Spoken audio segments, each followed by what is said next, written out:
We are Black Force. We are South.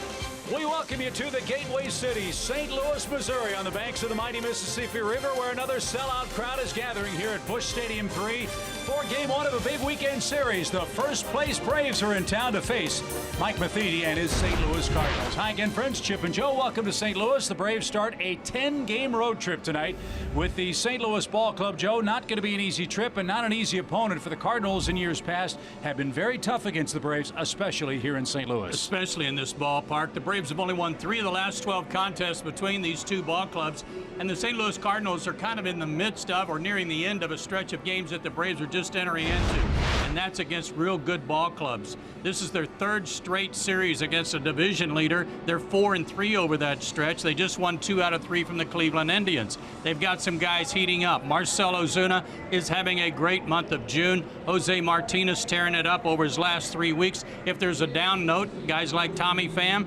hitless in his last 24 at-bats. The Braves need to come in hot tonight. And hopefully the offense will continue to swing the bats well. They are fully armed. Ender Inciarte's in the lineup. Ozzie Albies is in the lineup. But more importantly, 1 month and 1 day after what we thought was a catastrophic knee injury, Ronald Acuna is back too. Yeah, when we saw this at Fenway Park, we thought his season was over. We thought it was anywhere from a torn knee ligament to a broken leg. And yet here he is a month later, back with the ball club and back in the lineup. Let's hope he's ready to go. He played in 6 games in rehab, had 3 hits, but when he left on May 27th, 265 average, 5 homers, 19 runs scored. Let's hope he comes in well rested and ready to go. Well, his first big league home run and his debut came against the Reds. Perhaps something special for Acuna will happen here in St. Louis against the Red Birds. We'll see how it works out in Game 1 tonight, and we also will see how Julio Teheran will fare. He's getting some help from a veteran presence on this Braves starting staff, Anibal Sanchez. We're getting you ready for the Braves and Redbirds from St. Louis next.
the Cardinals from Busch Stadium in St. Louis, presented by Kaiser Permanente.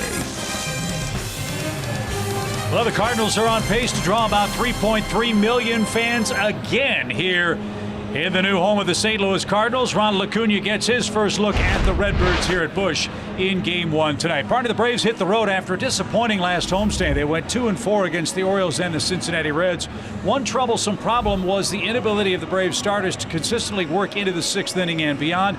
Unfortunately, that's been a problem for Julio Teheran in 2 of his last 3 starts as well. Yeah, and the group that pays for that is the bullpen because they've got to cover too many innings. The disappointing part for Julio, I'm sure, was the fact that when he came off the disabled list, his last outing before this, he went 6 no-hit shutout innings. So to have this kind of line against Baltimore, I know really crushed him. So we're going to bring in one of our pitching experts, Paul Bird, who should feel very comfortable here in the Cardinals' nest, if you will. Birdie, great to see you. What's going on with Julio Teheran? How does he get this turned around starting tonight? Well, I appreciate the lead. You know what? Julio Teheran, yes, has struggled. He has been hot and cold. Thankful for pitching coaches and guys on the staff who help. Veterans, Anibal Sanchez, working with him on the side, talking about his back leg. You're going to see in this video, he is talking about exploding off that back leg. You see the recoil because of so much explosion. You still finish in a good position. That back hip has to come through.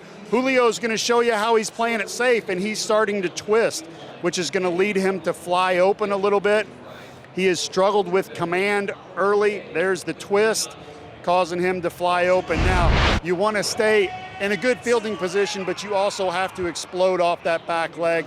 Nice that Annabelle was able to help him out with that. We'll see if it translates tonight. Guys, back to you. Hey, Paul, I got another question for you. One of the other issues for Julio Teheran has been the first inning. He has a 9 ERA in the first inning and a 3 ERA from innings 2 and on. What's he got to do to try to get out of this first inning slump? Well, that's a common problem with pitchers that have 4 pitches or more because you have to settle in.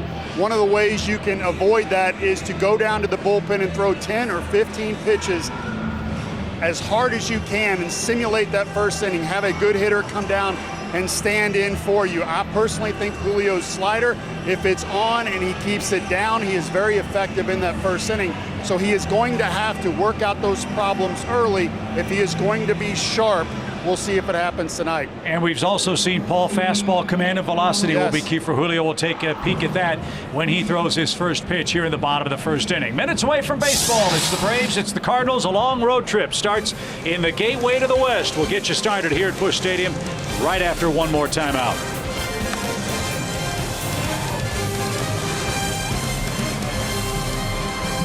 Thank you.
Louis unless you get to town with a feels-like temperature in triple digits. It's officially 92 degrees. A feels-like temperature of 104 at 7:15 local time for Game 1 between the Braves and the St. Louis Cardinals. Just 63% humidity and a gusty wind at 9 miles an hour to really cool you off. Yeah, like a nice, beautiful hairdryer standing in front of the oven as the Braves come to the plate, looking to get this 10-game road trip off to a good start. Good news for Atlanta. Their top two are back in the lineup. Ender Inciarte and Ozzie Albies first and second. See if Freddie Freeman can heat up and get back in the hit column for the Braves tonight. Nick Markakis cleans up.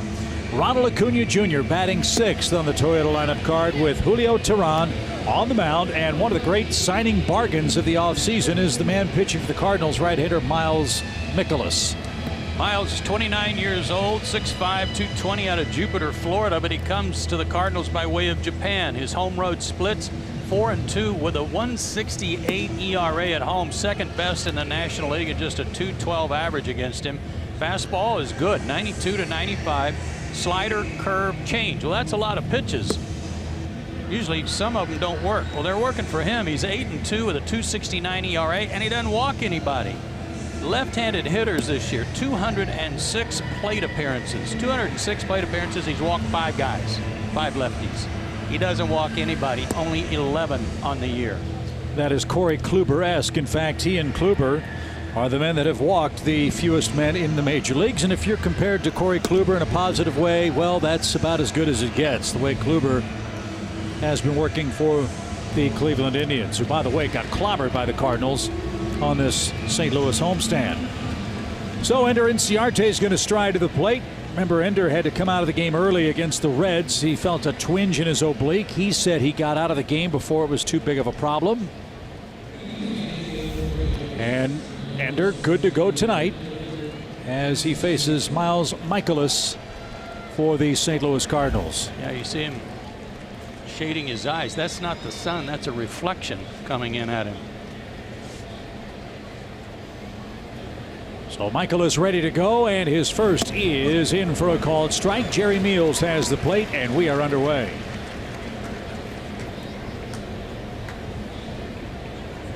We are told Mikolas likes to work quickly, and as Joe said, he is extremely efficient. Ender almost ran into a hit by pitch as the count evens at 1-1.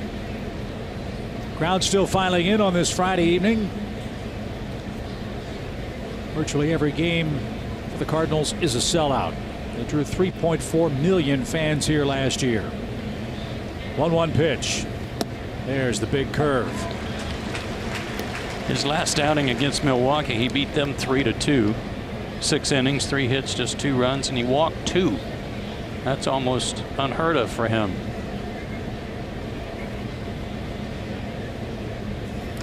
And a line drive into center field. That is going to be caught on a slide by Tommy Pham. Nice play. Hard hit ball, but Ender's retired. 1 man down. One key to the Cardinals season to this point, they are 42-37. This is not a prototypical Cardinal defensive team, Joe. They have had unbelievable trouble for Mike Matheny just catching and throwing the baseball this year. Yeah, it's not like them. And they always put in extra work with their infielders, especially. You'll see them on a Sunday morning out taking extra ground balls and working on some double plays. Cardinals have committed 64 errors, good for 32 unearned runs this year. And I believe they're dead last in the National League in defense. For a while, they were tied with the Texas Rangers as the worst defensive club in the major leagues. That is not how the Cardinals like to play.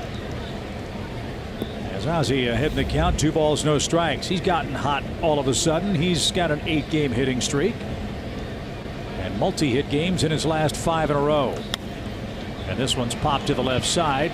Garcia, the shortstop, is there in the dappled sunshine. 2 out. You're right about this being a house of horrors for the Braves too. In recent years, they're 3-9 in their last 12 against St. Louis. They only won 1 game last year against the Cardinals, and that was here. They went 1-2 here. R.A. Dickey got the win. And it's been 5 years since the Braves have won a series here at Busch Stadium. Here's Freddie. Got to get him going. And a fly ball foul out of play.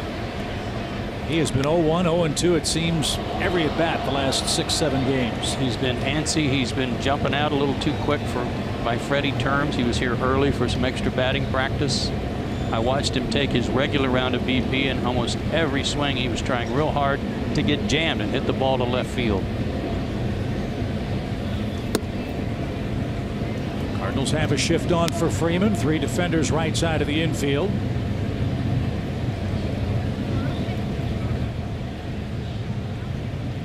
As Michaelis turns it loose and missed inside, ball 2. Freddie has struck out 17 times in his last 9 games. That is not like him. The pitch. Didn't get it. Even count.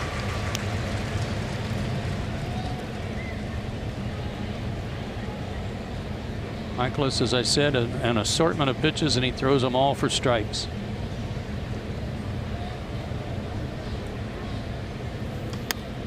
There's that jam job you were talking about, and he almost got at that inside the bag at third. 2-2 count.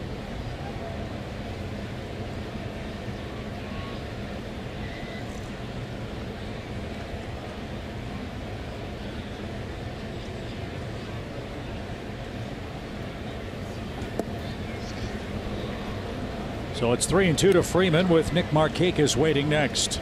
Again, he's no kid. He's 29. He was originally drafted by the Padres back in 09. But what a pleasant thing for him to come to the Cardinals and be able to throw to Yadi Molina, whom he hardly ever, if ever, shakes off. And what a bargain for St. Louis. Here's a man that's won 8 games for them, and he signed a 2-year, $15 million contract. With the price of today's starting pitching, what a tremendous find for the Cardinals. Michaelis went 31-13, 3 years in Japan, and Freddie draws a 2-out walk. That's a good sign. I'd almost rather see him walk this inning than get a base hit, just because he saw a lot of pitches and tracked them well. So a real rarity. Michaelis issues a walk. Now let's see if the Braves can cash it in. Nick Markakis with a .326 batting average, in large part because of his excellent work with 2 outs. Nick hitting .381 this year with 2 outs in an inning. And the Braves the highest 2-out run scoring club in the major leagues.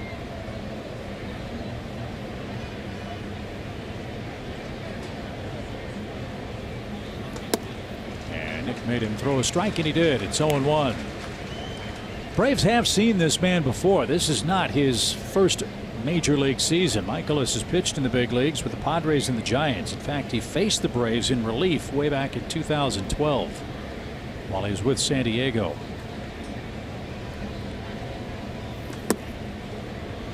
So not at all too unfamiliar face, but still 6 years is an awful long time. He probably has reinvented himself a couple of times. Well, especially going over to Japan.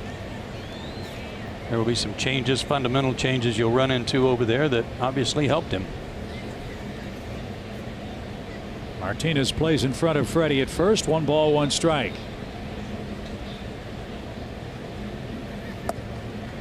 Got the corner called. It's 1-2. Something else that Michaelis has done a good job of: fast innings. He usually throws fewer than 15 pitches for 3 outs. A little extra work for him here after the 2-out walk.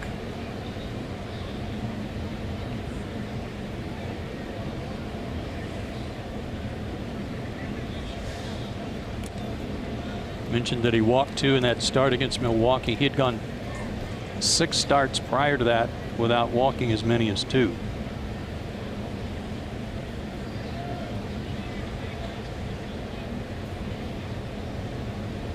Yeah, that 14.6 pitches per inning is #1 in the National League.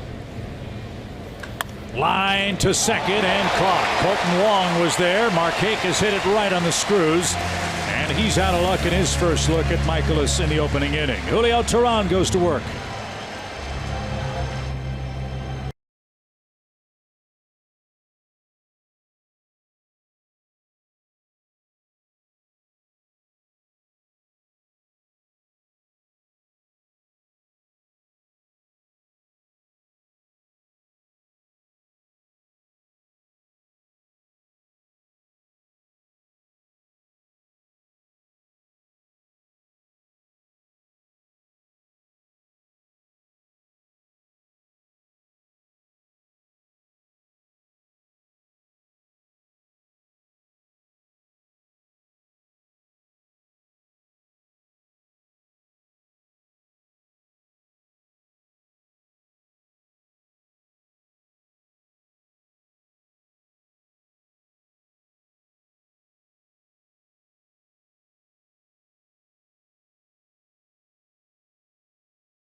St. Louis.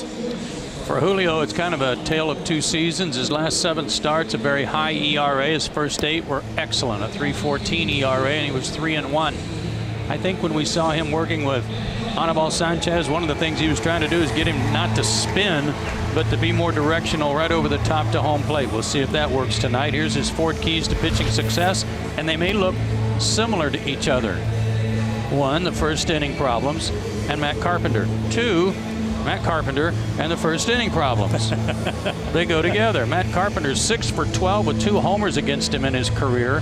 And we've already discussed his first inning woes, a lot of walks. He's given up 15 homers, 5 of them in the first inning.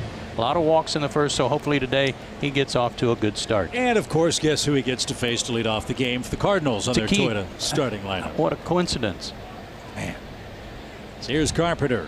15 homers, 8 of them this month. Leading off, playing third base. Carpenter always has been a Braves killer. The first from Julio at 89 miles an hour, up and away, 1 ball, no strikes.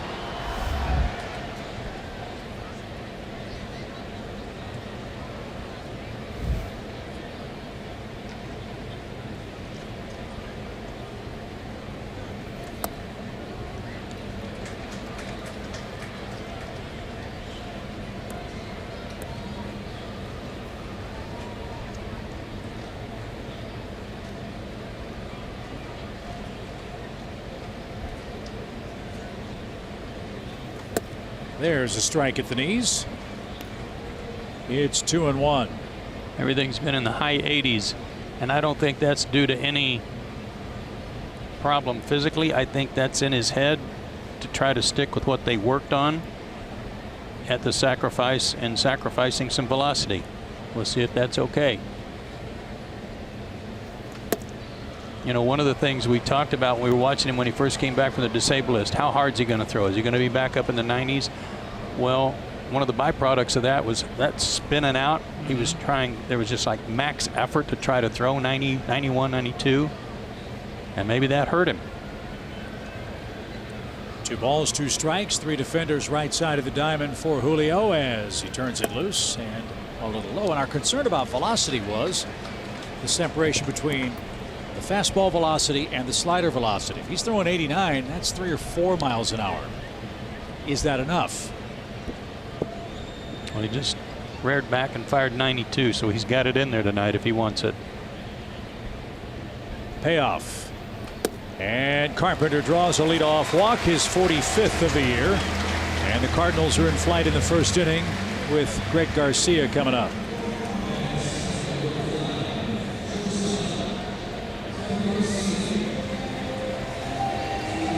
Garcia's got a hit in 10 of his last 11 games, batting .258 for the year. He's getting a lot of playing time because Paul DeYoung, their fine shortstop, is on the disabled list and is beginning a rehab start tonight. And the Cardinals can't wait to get him back. Arguably their best defender on the infield. And fouled at the plate. Strike 1 to Greg Garcia.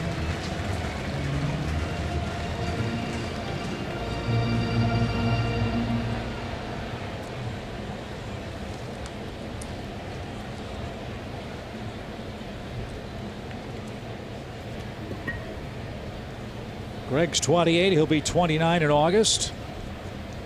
Played in 133 games for St. Louis last year. And that one's upstairs. 1 ball, 1 strike. And the grandson of the great Dave Garcia, who just passed away recently. Yeah, Dave was born across the river in East St. Louis, Illinois. Managed the Angels and the Indians.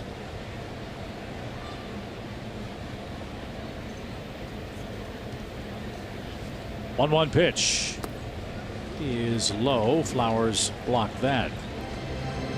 Kind of figure that Garcia and Colton Wong will have a very good defensive relationship. After all, they were teammates at Hawaii, University of Hawaii, that is. This team doesn't flash a whole lot of good averages. They're middle of the pack in team batting average, but they are second in home runs. Looking up and down their lineup today, they 15 homers, 2 homers, then 12, 10, 11, 12. They got some guys swinging the bat, can hit it out of the ballpark, and that's what they rely heavily on. Who would have thought that the Cardinals would be one of the so-called 3 outcome teams? Yeah. They really are. Strike out about 9 times a game. Walk a little more than 3 times a game. The Cardinals don't run very much. They have just 28 steals. Yeah, they're next to last in stolen bases. Amazing. 2 balls, 2 strikes. But you know what? The National League Central might say of the Cardinals the same thing everybody's saying about the Dodgers. You might have had a chance to bury him, and you didn't. St. Louis begins play 4.5 games behind Milwaukee in the division, 2 games behind the second-place Cubs. Well, they had to put Michael Walker on the disabled list. That's going to stymie them for a little while. 2 balls, 2 strikes. And he's gone full to his second hitter to start the game. Again, it's not just Julio, but the Braves starters have to find a way on this road trip to get through 6 innings at least on a consistent basis. It happened just twice on the last homestand, and Sean Newcomb was the only starter to do it.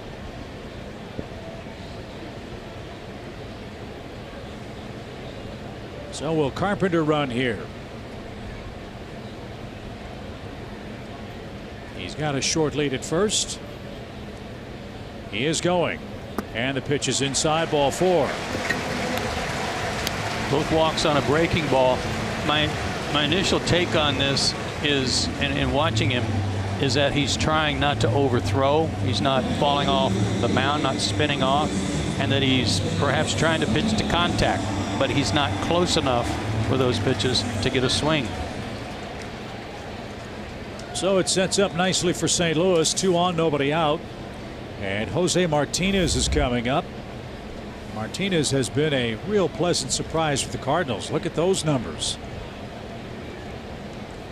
This guy won the Pacific Coast League batting title 3 years ago. He hit .384 that year. Good breaking ball there. And Martinez was briefly in the Braves system.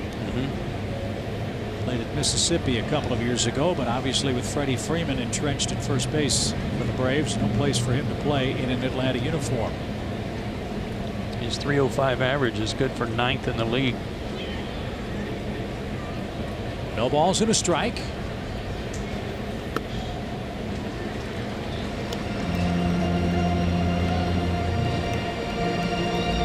Julio could desperately use a ground ball at someone here.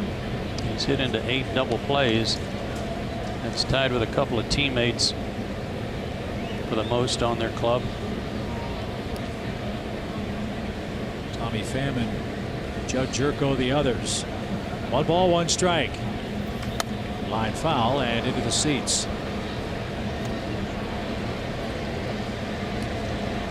Cardinals got Martinez from Kansas City in a cash transaction in May of 2016.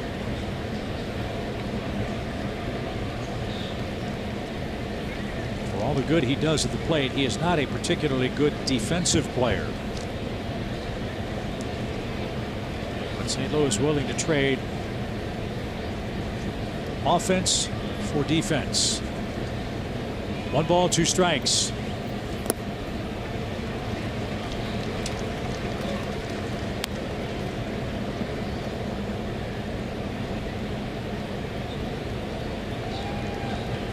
And after him, you've got one of the hottest hitters on the planet in Marcell Ozuna, who knows Julio real well and has had good luck against him.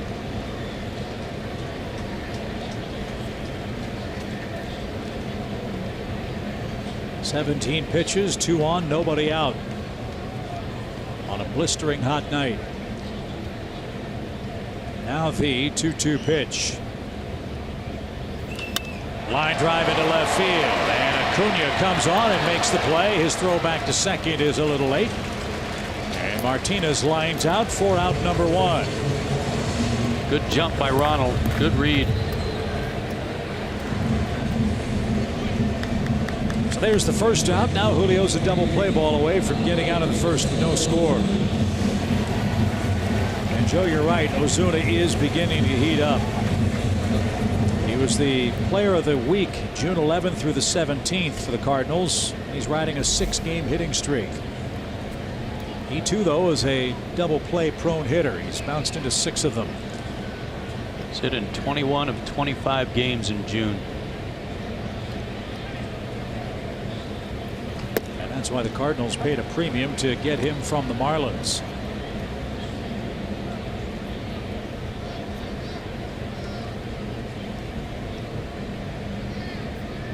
Tonight are pitching Sandy Alcantara, one of the prospects that St. Louis gave up. Alcantara is making his debut against the Mets in Miami tonight. No balls and a strike. 2 on, 1 out.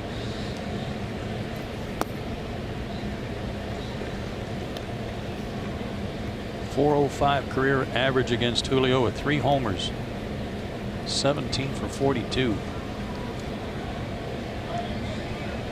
Used to be you could throw anything with any spin on it to him and he would swing and miss.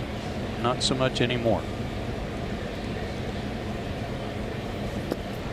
Yeah, there are some scouts that we talked to with the dismantling of that Marlins outfield. The comparison was, well, who would you have rather taken, Stanton or Ozuna?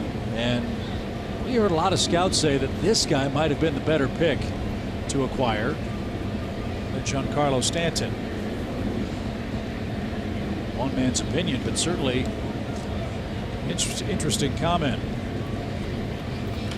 Little tapper back to the mound. Julio's going to have 1 play. He'll make it to first. And Ozuna's retired. Second and third, 2 outs now. They didn't ask me, but I would have taken Yelich.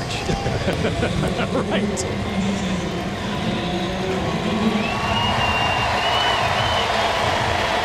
And one of the game's great players, Yadier Molina, is going to stand in. He's already set the major league record for most games caught with one team. 1,769 games, counting tonight's action. He's got 11 home runs too. That's a lot for him at this stage. And he missed 26 games after taking a foul ball to the groin earlier this year. And Julio delivers a strike.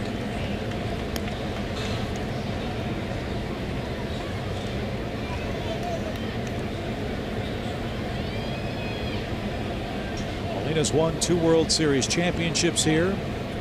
He's an 8-time All-Star, a 4-time Platinum Gold Glove winner. And a pop up into right. Somehow Julio's going to get out of it. 2 on, nobody out, and that retires the side. No first inning damage for Julio Teheran, but a lot of pitches. No score. We go to the second.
Cards. Well, I got to tell you, playing for Kansas City and playing against the Cardinals, it is flat out hot here. How hot? Well, the umpires use gel ice packs to keep themselves cool during the game. This is third base umpire Ed Hickok, who, when he wears that protective gear behind the plate puts the gel packs. Braves head trainer George Poulis says the Braves drink the right stuff used by astronauts at NASA. He said to prehydrate, and if you're thirsty, it's too late. How about my partner Chip Carey, who said it's like using a hairdryer in front of an oven? Well, I don't use a hairdryer, but I think he's right on. Paul, if anybody would know about a hairdryer, it'd be me in this booth. Just saying. As Tyler Flowers leads off the second inning. Come to think of it, Joe and I drink the right stuff too, but I don't think it's the same stuff the players are. I don't think the astronauts drink that. Flowers, Acuna, and Camargo coming up, no score after one. And Michaelis goes back to work, and out of play, foul. Paul's got to stay cool down there too. It's like in a concrete bunker.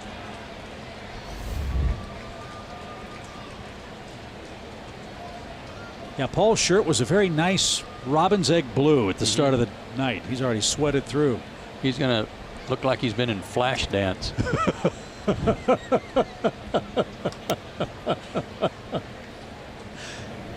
I could just see somebody with a spray hose down there, and he does the Chris Farley thing, yeah, right? And he wouldn't even care.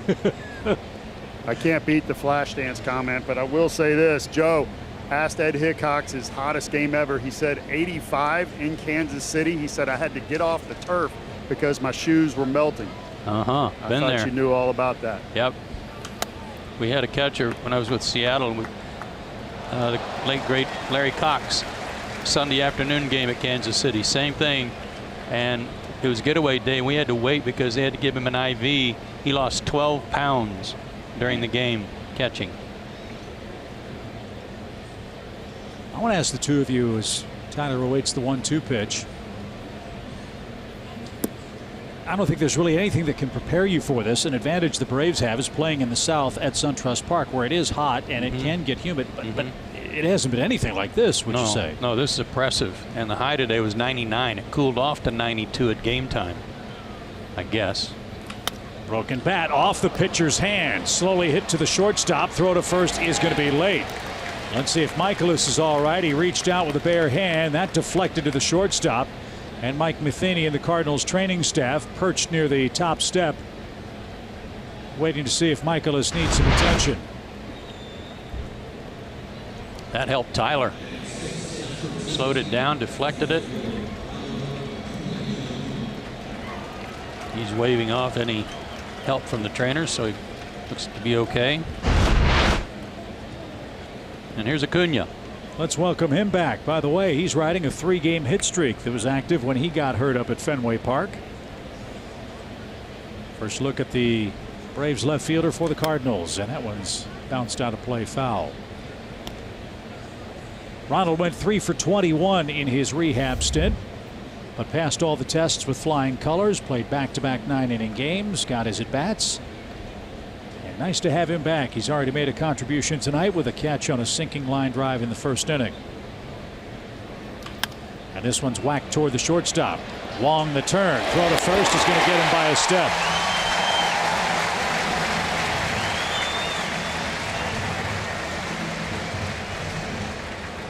And 2 outs for Johan Camargo. Nice flip.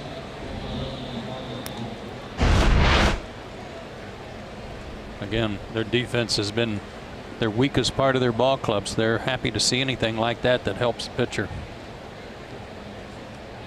Johan Camargo's got a 5-game hitting streak, 7 hits in that stretch. His batting average climbing. He's up to 243. And takes a strike.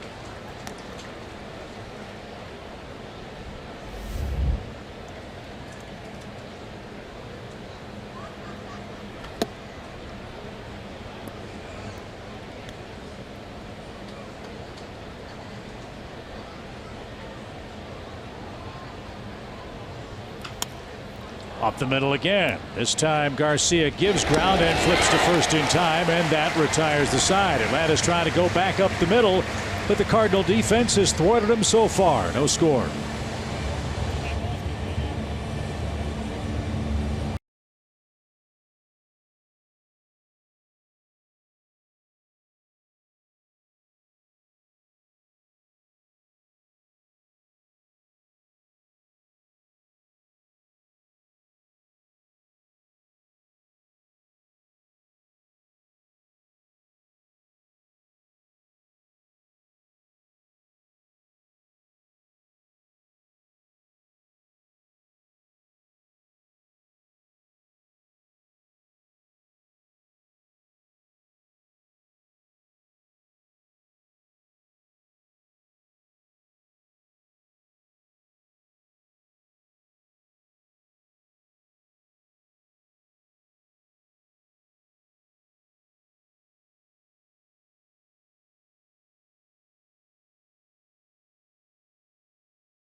go places. And by SunTrust. Confidence starts here. It's Sea of Red in St. Louis, inside and out Busch Stadium. Red brick. Red-clad fans filing in for their beloved Redbirds, who are 42-37 on the year. The Braves have the game's first hit. Now neither team has scored yet. And Julio Teheran hopes for an easier second inning. He threw 24 first-inning pitches. And after back-to-back walks, got a line-out, a comebacker, and a fly ball to right to end a St. Louis threat. Tommy Pham will lead off. He's the Cardinals center fielder, and he is in an ice-cold slump. 0 for 24.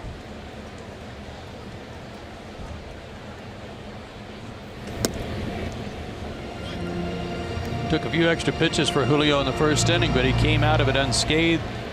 That was worth the 24 pitches it took. Pham hitting .248 on the year.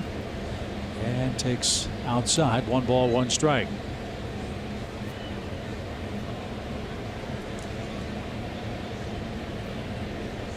Pham is second on the Cardinal club in strikeouts with 75 of them.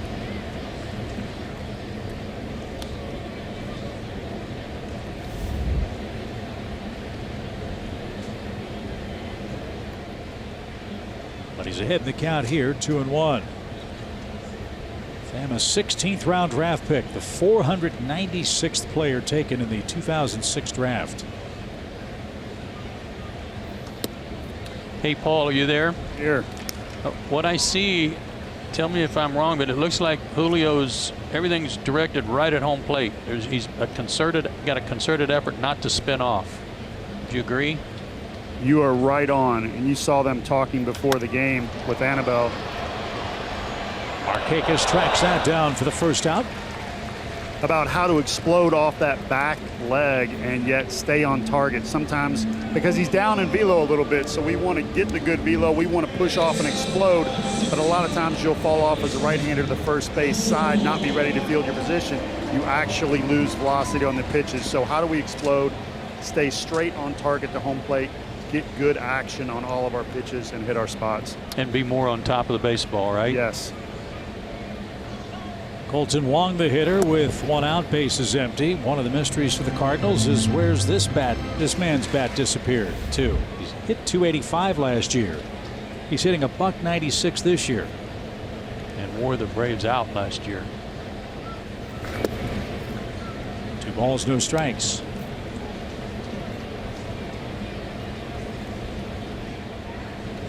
Wong broke in 2014, played 113 games for the Cardinals, and finished 3rd in the National League Rookie of the Year race behind Jacob deGrom and Billy Hamilton. They thought so much of him, they've got him locked up through the 2020 season with an option for 2021. 2 balls and a strike. It's a great camera angle, isn't it? Love it.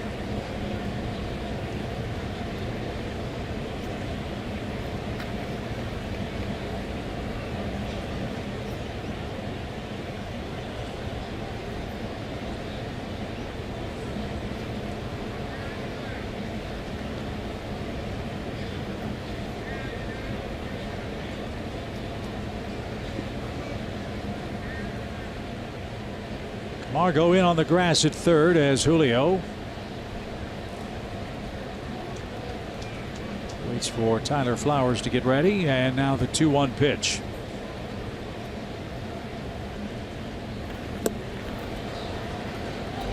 Nicely done. 2-2.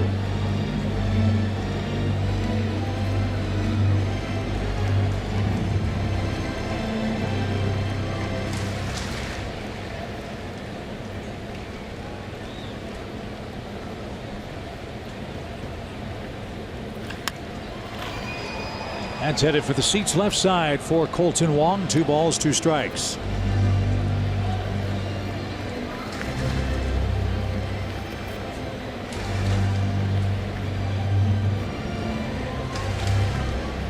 .24 first inning pitches for Julio. 10 so far here in the second. He's got an out. And the 8th place hitter, Harrison Bader, waiting next. The pitch. Another full count.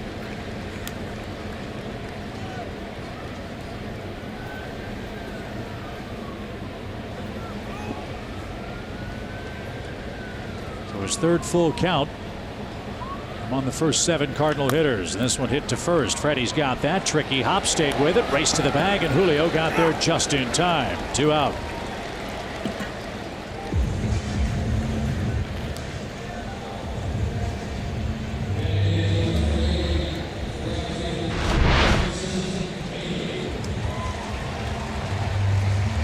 Long got down the line quickly, made it close.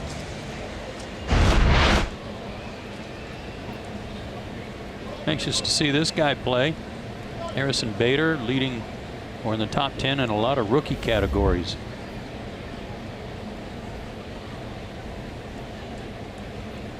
A Florida Gator out of Bronxville, New York. How about that?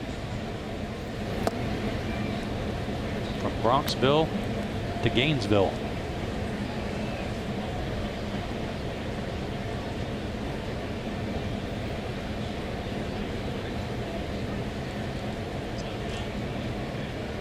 Six feet tall, 205 pounds.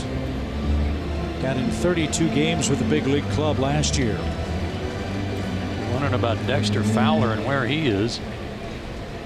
Dexter's hitting 167. 54 strikeouts. They gave him a big contract, didn't they? Now Fowler is signed through 2021.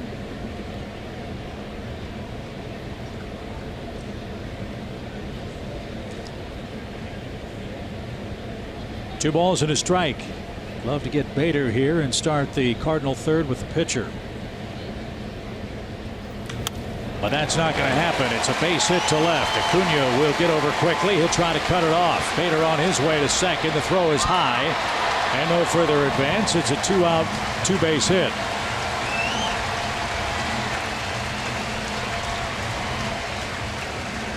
Looked like a high off-speed pitch. Might have been a breaking ball that was hanging. Yeah. Actually kind of backed up right to him. Well, he gets down on a knee, doesn't he, when he swings the bat? Yeah, but he came out of it pretty fast. He was hustling to get that double. So Bader's on base for the 10th time in his last 15 plate appearances. And Michaelis, the hitter, he's but 1 for 29 at the plate with 18 strikeouts.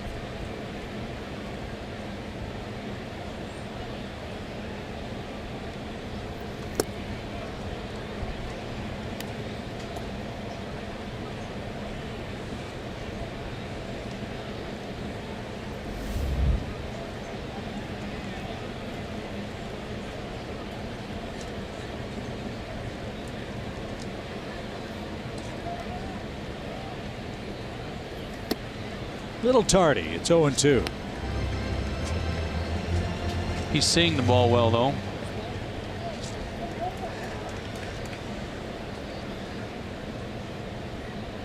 Michaelis out of Jupiter, Florida, which is also where the Cardinals have spring training. That's a nice luxury for him. The pitch is cut on and missed, and that retires the side. First strikeout for Julio Teheran. We've got a scoreless duel through 2 at Busch Stadium tonight.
Tomorrow night at 7 o'clock. Joe and I are back with you Sunday at 1:30 on Fox Sports South. And you can catch all the action streaming on the Fox Sports Go app. And one of the men that will be calling the game tomorrow night is a very familiar face. Actually, you should turn around and face that way so everybody can. Well, when you squatted behind the plate, we had that high home shot. That was your best side when you remember. No, that's why I was a catcher, so everyone could see this way. From center field, I like the high home shot. Well, if we could just get you a mask. Well, no, all the people want me to take the mask off. Oh, yeah. I don't know about that. That's why I would walk around and I'd try to take it off as quick as possible to get ejected. Then I'd walk as slow as I could. More airtime. That's right. Yep. AJ Brzezinski will be working with Kenny Albert tomorrow. I was so bummed when we got here that Joe West wasn't on the umpiring crew because I wanted you to tell that story about spring training a couple years man, ago. I've told that story so many times. It's great. Poor Joe. I'm sure Joe's probably tired of telling it. I'm sure he's had to tell it a couple times. But, yeah, the good old Braves spring training getting kicked out. Told Freddie Gonzalez when he was the manager he needed a new catcher because I was being bad in the sandbox. So it was like I was in elementary school. I was being scolded by my third grade teacher, Joe West. Some things never change, though, right? That's right. That's right. I lived my life like that. So it just continued on to baseball. Well, how do you like the gig? How do you like the TV side of things? It's good. It's good. You get to come to the games, get to watch these games, still see the guys, which is it's beautiful when you get to. Especially when I played for the Cardinals and the Braves my last two stops in my career. So there's still a ton of guys that I played with. So and I have my son with me. So the guys are more excited, I think, to see my son than they are my. I was. Base hit for Dansby. And the Braves have a leadoff man on for the second straight inning. Let's see if Julio can bunt him into scoring position. All right, your thoughts from afar. Let's first talk about the Braves. I guess the national consensus is that this positioning for Atlanta maybe has happened a little sooner than later, or sooner than everyone thought it was going to happen. Is that what the national folks are saying? I would agree with that. I would think if you ask the Braves people, you guys are around them a lot more than I am, that they're probably a year ahead of schedule. I don't know that they thought that Albies would make quite the impact, especially power-wise, that he's made. Right. I don't think some of the bullpen guys, the Minters and some of those guys that have come along would be as far. There's the bunt. There'll be one play. It's a lob to first. And as ready to go as they are, some of these younger kids that have come up. But yeah, I think because the Nationals have played so bad, and also because the Phillies have been kind of where I think, at least for me, where I thought the Phillies would be around 500, the Braves kind of just took control and haven't let go. So I think the Braves are actually in a good position because they have the talent to make trades. They need one. They need a bullpen. I think they need a bullpen arm. I think you guys, most people would agree, they need at least one bullpen guy.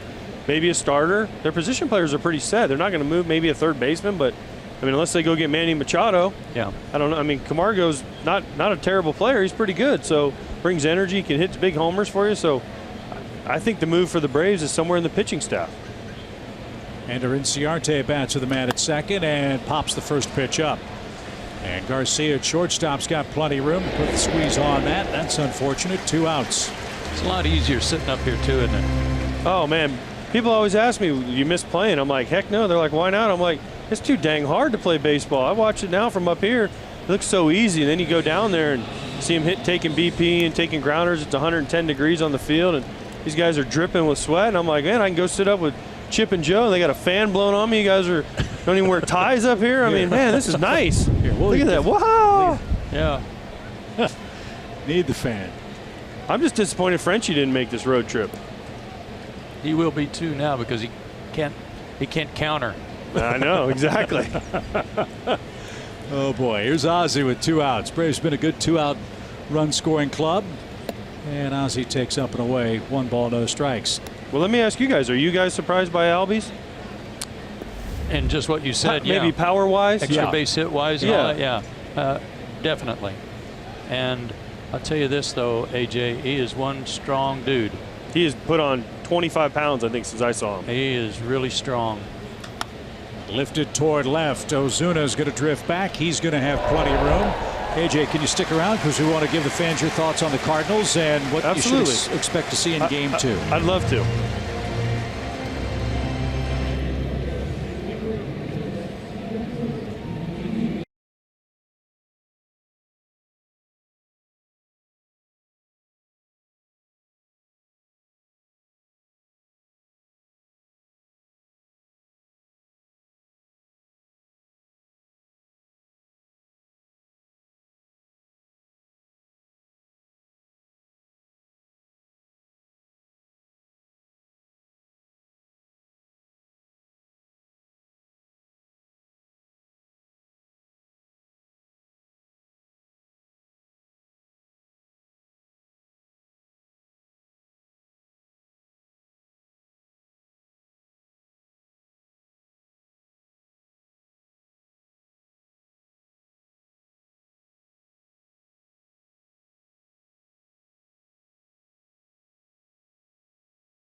Chip Carey, A.J. Przinsky, former Brave and former Cardinal catcher, will be working the game for Big Fox tomorrow night. Talked a little bit about the Braves. Our fans haven't seen the Cardinals. You have. You played here. What was that experience like, and what do you think about the St. Louis club as we get set for the middle game? Well, first of all, you know, Chip, obviously, and Joe haven't played against St. Louis and around here. The fans in St. Louis are amazing. I always tell people, you could be 0 for 100, and you're walking down the street, they recognize you, and they say, hey, don't worry, you'll get a hit tomorrow. And in your heart, you're like, I probably won't, but at least they say it nicely. They are absolutely amazing. And I think it helps them. I think sometimes you look at the way they play on the field, they know that in Busch Stadium for the 81 games they're here, they have the best fans and the most supportive fans. I mean, every team says they have the best fans, but in St. Louis, they have probably the most supportive fans. And me coming here. And smoke towards center. Ender on his sprint. He's going to get there for the first out. That was a nice play. That was a good break, good jump by Ender. But me coming here and playing for the 3 months that I was here after being in Boston and then playing here made me want to play baseball again, because I was kind of almost over it. And then I came here and the fans were so good and the organization was really well run and the people were really nice and the team was awesome. And we lost in the NLCS to the Giants, who were the World Series champs that year, but it just kind of made me enjoy baseball again. So then it got me to the Braves for 2 years. So I'll always be thankful for the Cardinals organization, and from John Mozeliak down to the people no one knows, for just allowing me to come and to actually have fun playing again. Because when I was in Boston, it wasn't a lot of fun, and I came here and it was back to being fun again. Well, you played for Mike Matheny, right? I did. And he's under the microscope here locally. A lot of people after him. Another chance for Ender in center. Give us your thoughts on Mike Matheny and playing for him. He is a good guy. He's a baseball guy. He's a great human being, like one of the best human beings. I mean, if my daughter married Mike Matheny, I'd be happy as could be, someone like him, just because of the person. And I got him. He was early in his career, so I think there were some things. But from talking to the guys, he's really made some changes. He was very strict and very straight and narrow. Not a lot of fun when I got here. Talking to the guys down there today, that it's much more loose, much more fun, much more just an enjoyable atmosphere of these guys, and that's an adjustment that Mike has made. Jose Martinez, the batter. 2 quick outs for Julio here in the bottom of the third. Wow. And Ender has a chance to tie a record held by many. 3 putouts. AJ, great to see you, man. Yeah, guys, thanks for having me. Always fun to see you guys. Good luck tomorrow. Yeah, hey, get your nice tie for us. Get your back better so I can take some money in the golf course. I'll be happy to give it to you. And a nice tie tomorrow. We'll all be watching. It's getting gray. Yeah, I'm old.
This innings. Boy, did Julio need that frame, Joe. Just 5 pitches got him 3 outs. He only needed 1 fielder.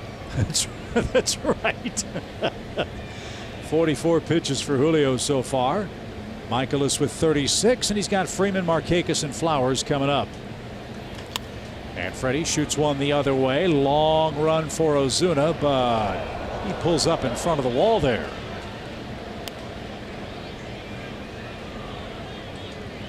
So break for Freeman as Ozuna couldn't catch that soft pop up for strike one. Yeah, he's as terrific an offensive player as he can be. Defensively, not so much.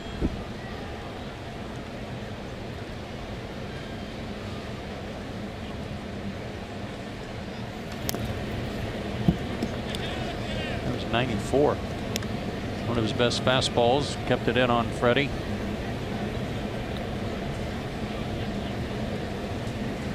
But once again, an 0-2 count.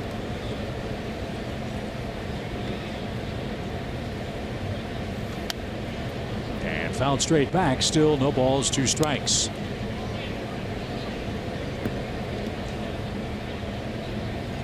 Anibal Sanchez continues to work with Julio Teheran in between innings.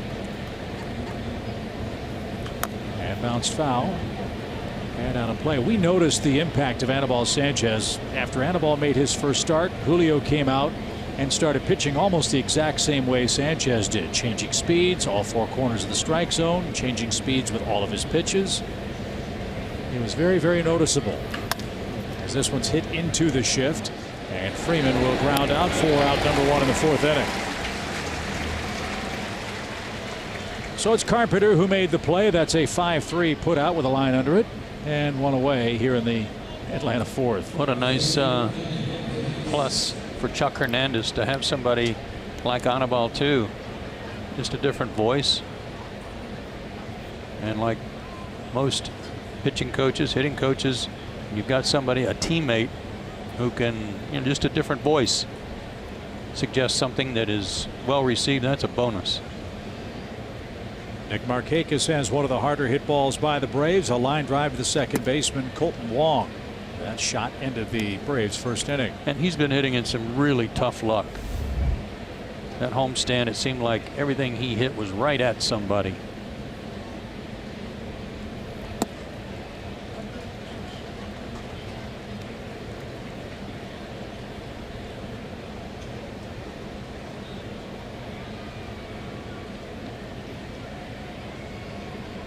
Base is empty, 1 out for Nick. 1 ball, 1 strike. And a fly ball hammered toward left center field. Pham on the run is going to get there. And that's the second out.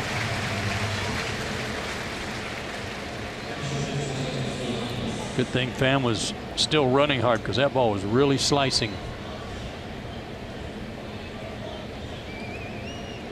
Good to see AJ. He does a real good job for the Fox broadcasts. I can see him moving right from here into the dugout and managing if he wants to someday. Tyler Flowers, the batter. He has the Braves' first hit, an infield single off the hand of Michaelis. Yeah, AJ was a great addition.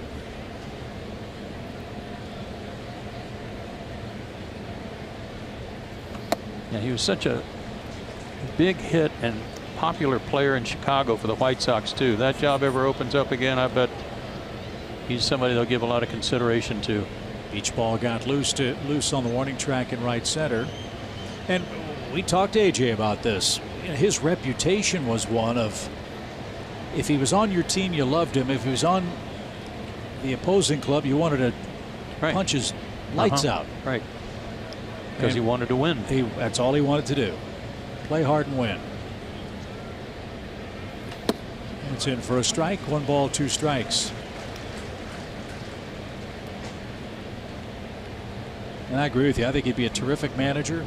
And he's off to a great start in his broadcasting career. He'll be great with Kenny Albert tomorrow night. So hope you'll join them at 7 Eastern. The pitch is off the plate. It's 2-2. Kenny Albert's good too at any sport.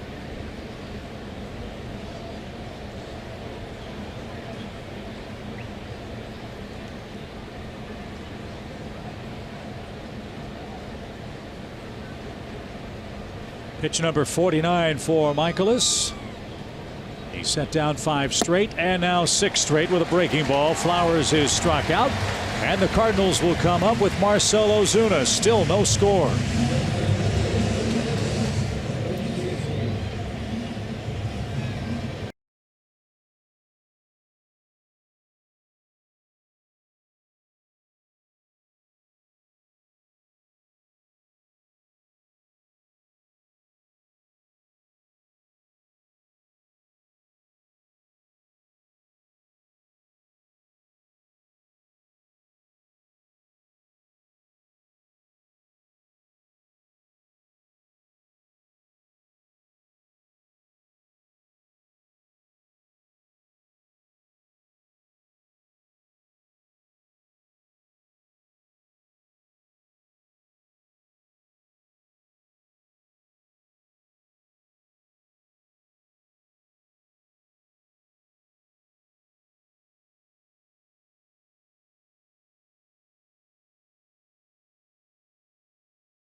of our series.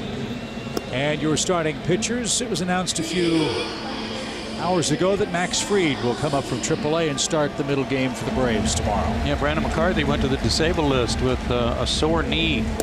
So Max Fried, who's been pitching real well at Gwinnett, has had about 2 or 3 real good back-to-back starts, will get the nod against Weaver, whom the Braves have never faced before.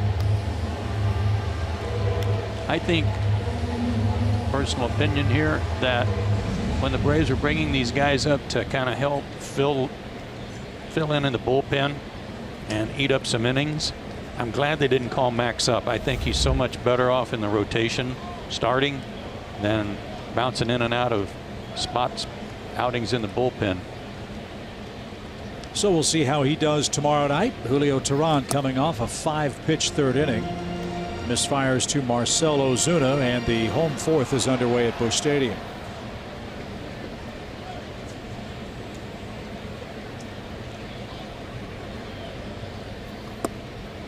And in for a strike. He's like Yoenis Cespedes. He wears that neon yellow, neon green arm sleeve on his right arm.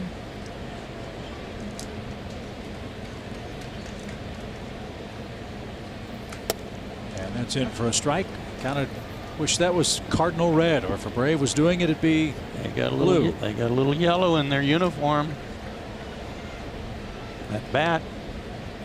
You've changed. No, Sharply hit to Dansby. Got the hop he wanted. And the throw to first is perfect. 1 out. the thing I heard was it had to be something that was in your team colors. And that, I guess, satisfies MLB, but they're easily satisfied these days.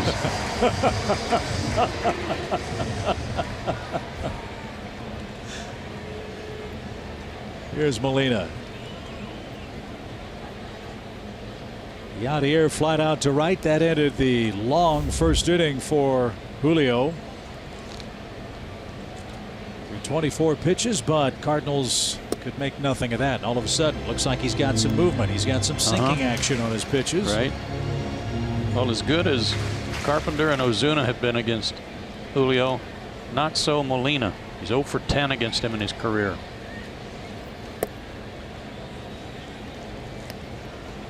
Is this guy going to the Hall of Fame? Yes.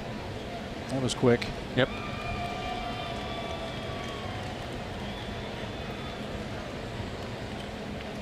One ball, one strike. Another chance for Dansby. Glides to his left. And Molina is retired for the second time. 2 outs. Molina started this year with over 1,700 big league hits, a .280 lifetime average. He's hit 10 or more homers 4 times in his career. We mentioned all the great defensive work he's done. When you think of the great Cardinal players that they have had, Stan Musial, Lou Brock, Ozzie Smith, Enos Slaughter, Red Schoendienst, and Yadier Molina, in that order, most games as Cardinals.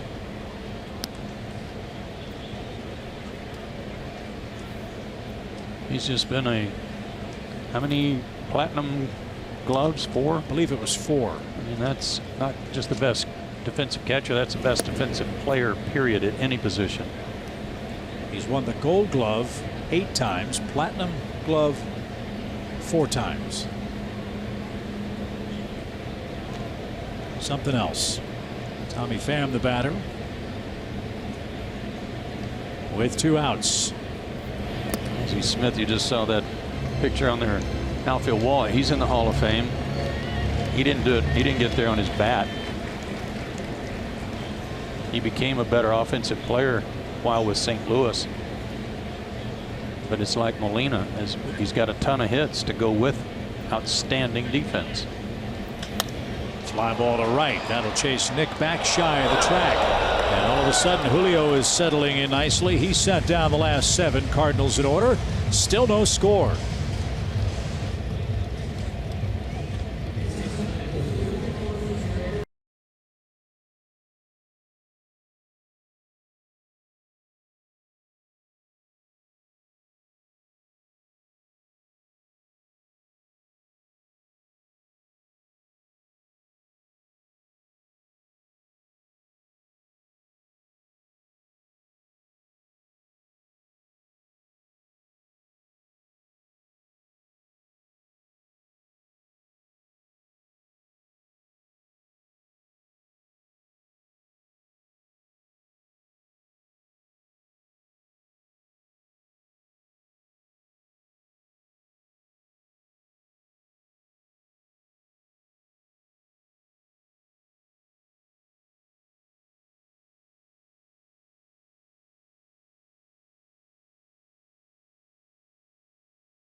Good to have Ronald Acuna Jr. back in the lineup for the Braves. His first game since May 27th up at Fenway Park. It is absolutely remarkable and downright miraculous that 4 weeks post-injury, he is back and playing major league games. When we use the term fortunate, I think Acuna's face should be right next to that phrase, because anything the Braves get from him has to be gravy. We all thought that his season was over after that horribly awkward knee injury suffered at first base at Fenway Park. And a breaking ball for a strike. It's 0-1. It's kind of hard to tell, but it doesn't appear that he's wearing a knee brace either. Maybe a sleeve. Ground ball hit to third. Carpenter's got it. His throw to first, and oh boy, Martinez almost came off the bag. Braves might want to take a look at that. A high throw from Carpenter was off target, but no second guess from Eric Young at first base. That was close.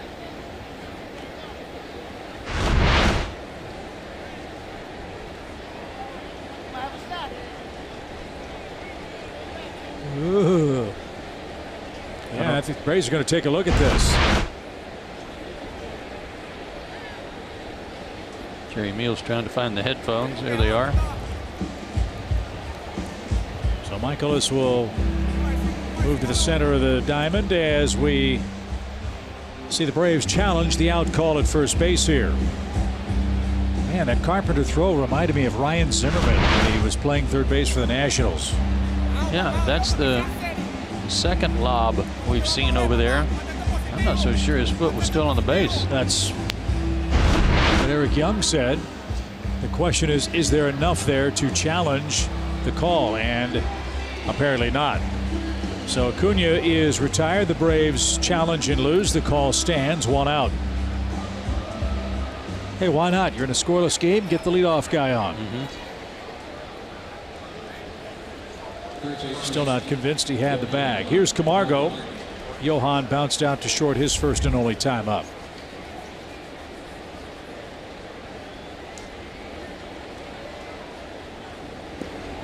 And in for a strike. Marlins lead the Mets 7-1. That game's down in Miami. Alcantara is starting for the Marlins. Jacob deGrom was supposed to start that game. There was a family issue, so he did not pitch tonight. He's supposed to pitch tomorrow for the Mets. And last report, Washington was creaming the Phillies 11-2.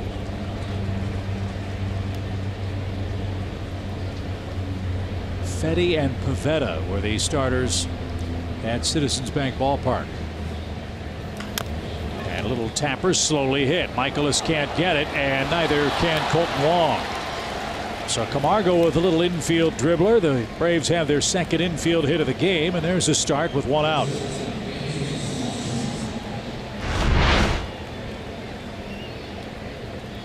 Just out of the reach of Michaelis. That made it really tough on Wong to come up with it.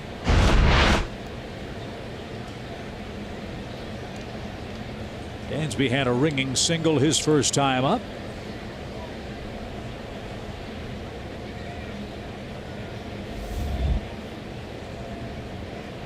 Michaelis going through the Braves lineup a second time as scattered 3 hits. Julio Teheran has thrown 1 hit ball through his first 4 innings. And off the plate, ball 1. It's Washington 11, Phillies 5 now, by the way, in the 6th inning in Philly. That's game 2 of a 4-game series. If Atlanta can win tonight, they'll gain ground on someone in the division. Good swing last time up by Dansby. Squared 1 up.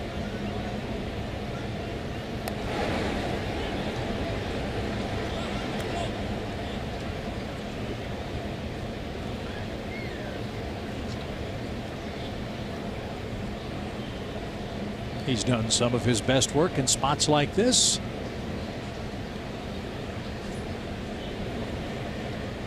Short lead at first. Camargo the pitch. He is lifted back our way, even count. Had Arbuckle Jenkins look this up for me on Molina. Granted, he's missed some time with that injury, but he's only thrown out 3 of 17 base stealers this year. By far his worst percentage in his career. But he's no kid anymore. 1 ball, 1 strike. And cue foul at first. Yeah, Yadier will turn 36 on July 13th. And pretty remarkable playing in this heat, this humidity in St. Louis. Book him for 135 games or more every year. Not this year because of very serious injury. What a luxury for Mike Matheny. Heck, any of the Cardinal managers he's played for. He's behind the plate 5 out of every 6 days. It's just remarkable that his knees have held up. 1-2. Dansby with good protection. Good job. Spoiled a good one.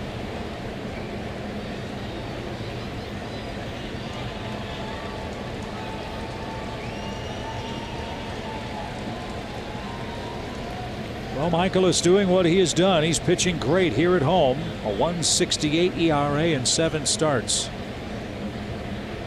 He scattered 3 hits. He has issued a walk. Braves have the bottom of their order up here in a scoreless game. The pitch. And Dansby might have gotten a break. Maybe just the way Molina had to catch that. Set up inside and had to kind of go to his backhand to catch it.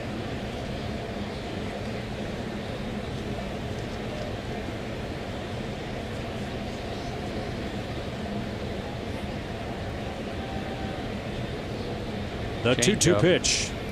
And it's a little dribbler back to the mound. Second base for 1, on to first, not nearly in time.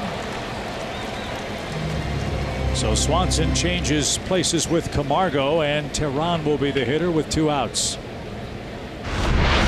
Watch Molina here. He's going to call for a changeup, and at the same time he's going to motion to Carpenter, be ready, and Carpenter moved a step to his right just in case Dansby pulled the ball. Not anything Dansby could see, nothing anybody the Braves could alert him to quickly enough to do anything about it. A little sign from the veteran catcher to the veteran third baseman. So let's see if Julio can help himself. He backed away from a breaking ball. 1 ball, no strikes.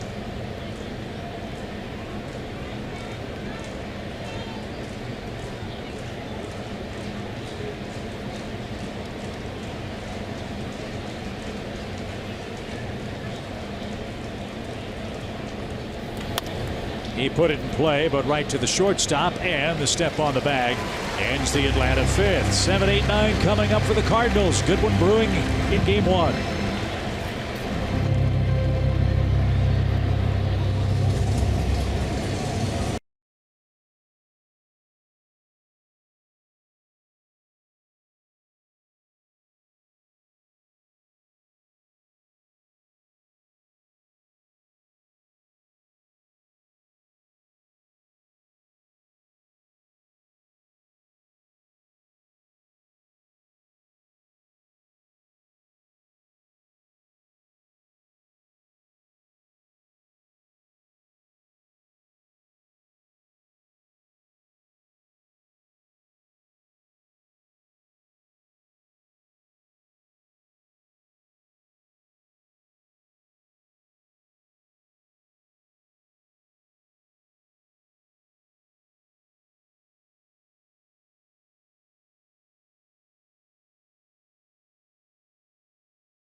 Fastest internet with the best in-home Wi-Fi experience.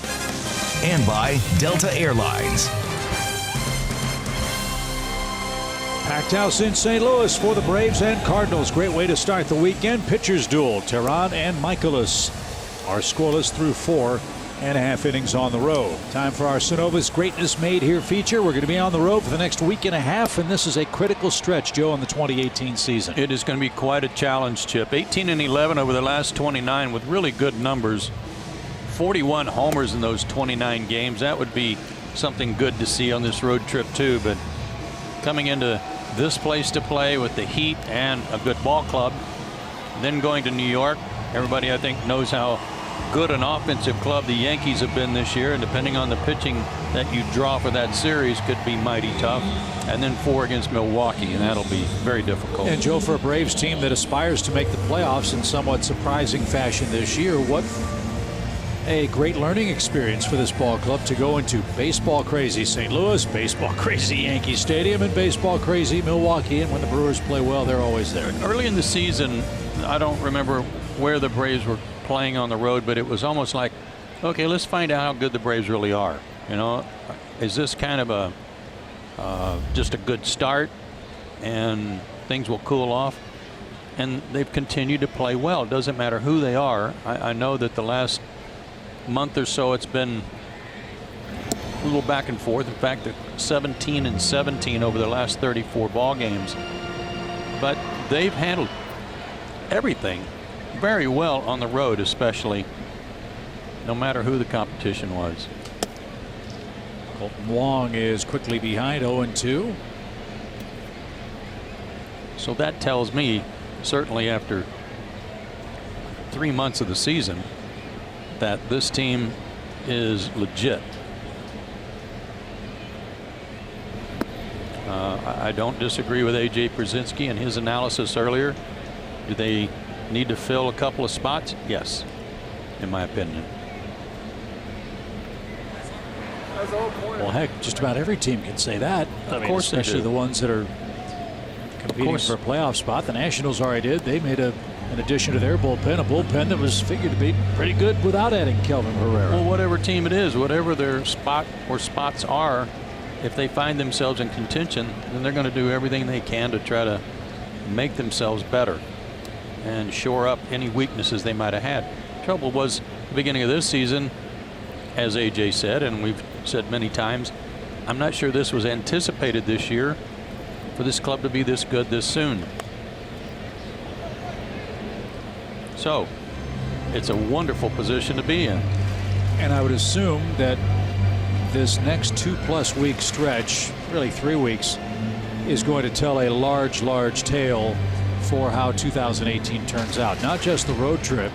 Braves come home for 2 with Toronto, 3 with Arizona, then the All-Star break, and then 3 right away on the road with Washington. And that's going to be a very important stretch right before or leading up to the non-waiver deadline.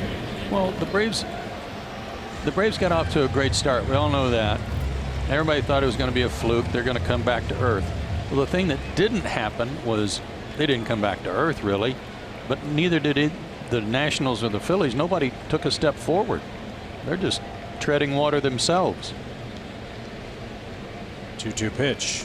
Strike 3, it backed up, and Wong took it. 2 strikeouts for Julio, who set down 8 straight. 89. That was 89, well located, with some movement.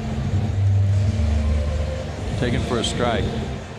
So the point is that I'm trying to make is that I'd like to think that Washington and Philadelphia have had their chance. They could have stepped up and taken over control of the division while the Braves have been going 17 and 17, and neither one really did, especially the Nationals. Here's Bader. He doubled with 2 outs back in the St. Louis second. Are they in a position to still do something? Of course they are. They're only 2 and 4 back. The opportunity is still there for them. But you talk to any of the other national media, and one thing they all say, the Braves are not going away. Right, and in the case of the Phillies, they had their shot. Those 4 series in the first 7-8 weeks of the season where the Braves won 3 of them. They don't play the Braves until the final 2 weeks. Yeah.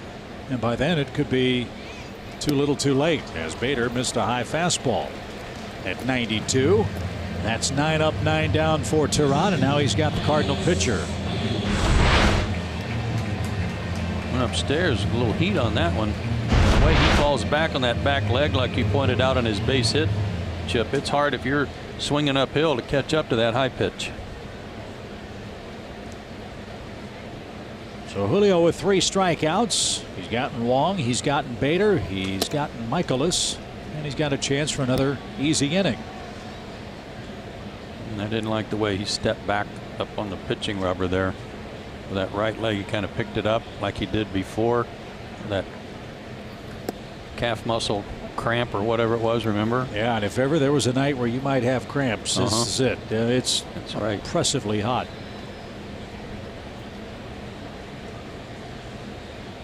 No balls, 2 strikes. And that takes care of the Cardinal pitcher. 10 up, 10 down. Julio strikes out the side. Top of the order coming up for the Braves. Still no score. Get him a run.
The Georgia Lottery, and by the All-South Highway Safety Team.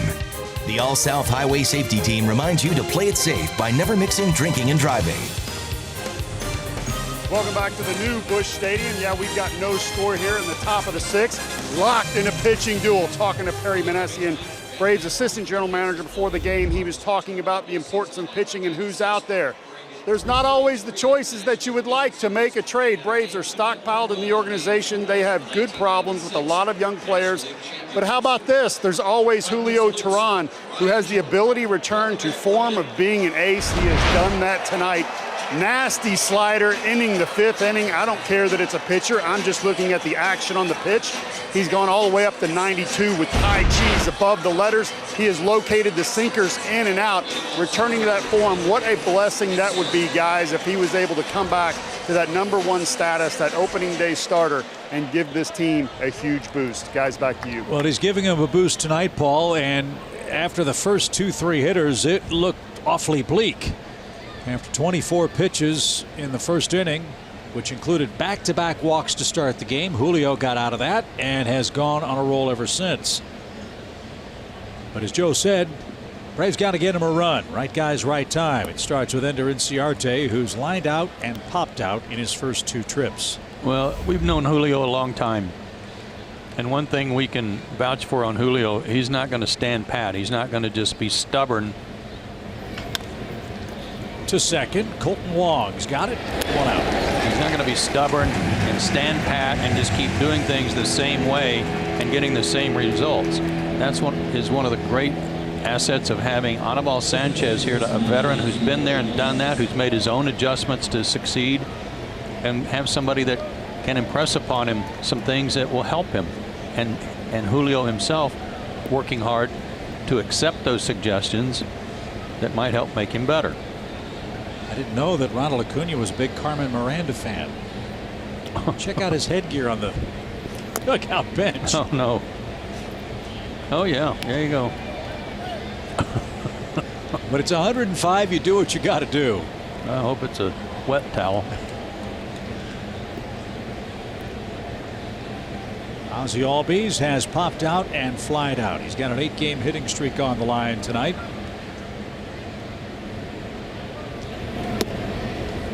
And that stayed upstairs. This guy Michaelis has been as advertised. Walked a batter in the first inning, none since, thrown strikes. A squibber. Well, he's gotten good mileage out of that pitch in this game. He got Dansby to roll into one of those. This time it's Albies, and 2 are out. Kept his infielders busy. A lot of ground ball outs, 3 of them in the second inning.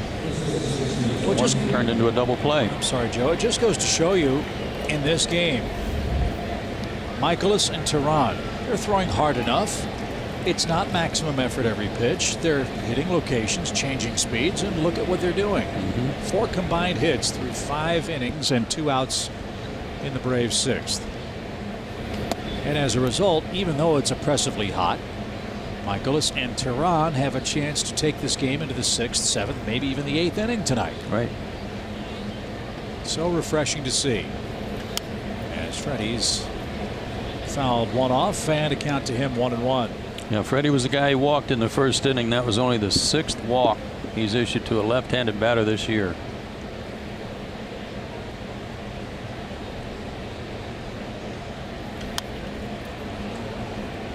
It's 1-2.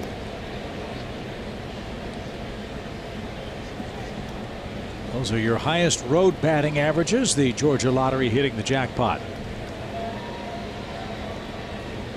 This Joey Votto had another incident with a called strike, huh? A little squibber, stay fair. It will.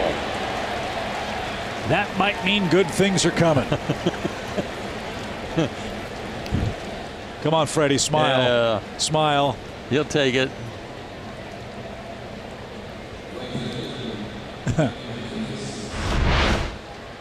Jose Martinez is probably over there going, you know, I had to change organizations because of you, and now you're doing that kind of stuff. That's a beauty. So an infield hit for Freeman. The Braves have 3 infield hits among their 4 total. And here's Mr. Hard Luck, Nick Markakis. He's lined to second. He's flied to center.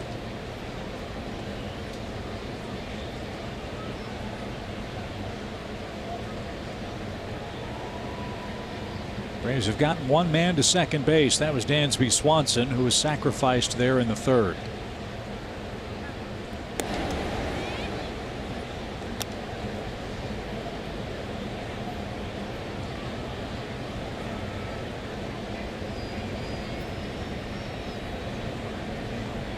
Markakis starts play tonight, 10th in the National League in RBIs with 50.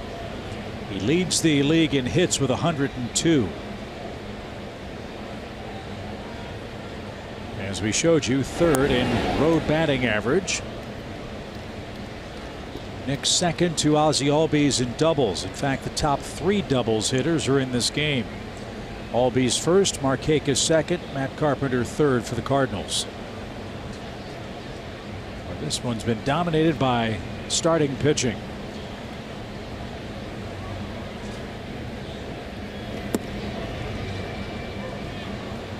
Look how deep Harrison Bader is playing in right field. I mean, I know there's 2 outs and a runner on. He doesn't want the ball hit over his head, and there's a good chance it won't. It won't be unless it goes in the bullpen. Wow.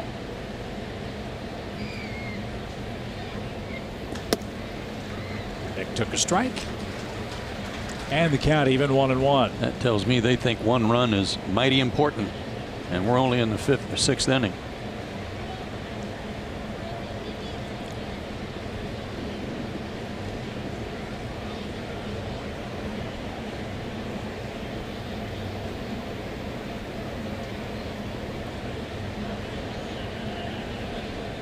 One ball, 1 strike. Good lead at first for Freddie, and he draws the throws. We got that shot of Miles Michaelis. You might have seen on his left uniform sleeve the number 2. Cardinals lost one of their greats, Red Schoendienst, who passed away this month. Red was a former Milwaukee Brave as well, and a wonderful, wonderful man. He will be missed.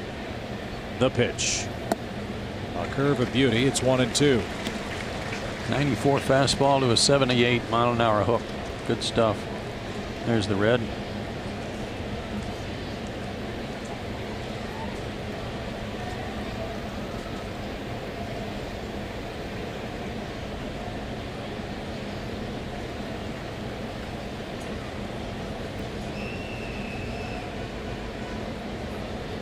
The 1-2 pitch.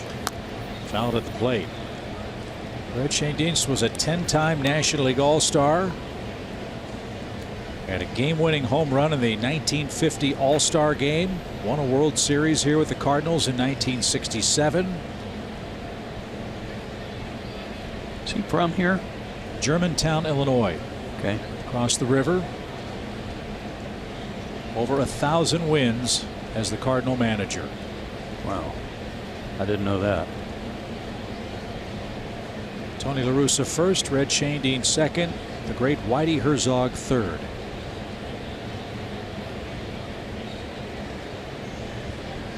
One ball, 2 strikes. Good battle here for Markakis. Michaelis delivers. And it's banged to the shortstop.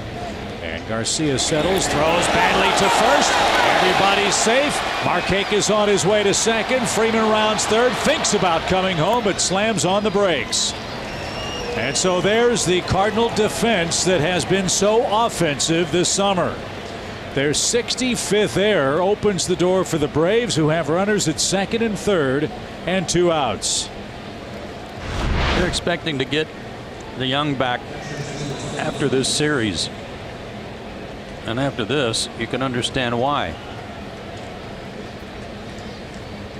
For Garcia, only his 4th error, but that was very blatant with 2 outs. That sets the Braves up. So Tyler Flowers is the Atlanta hitter. These are the opportunities you have to cash in against good teams when they make a mistake. Yep. However, it's more difficult with 2 men out. And fouled off the end of the bat, strike 1. But that's what they're saying in the Cardinal dugout right now. You can't give extra outs to a good team.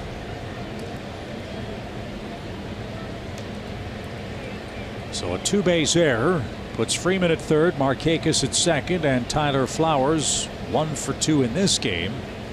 Behind in the count, 0-1.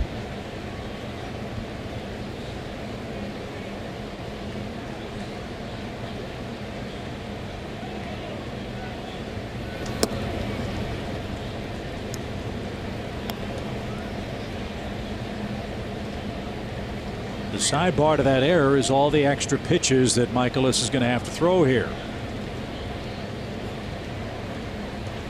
He's about to make his 80th effort to the game. 1-1. Did he go? He did not.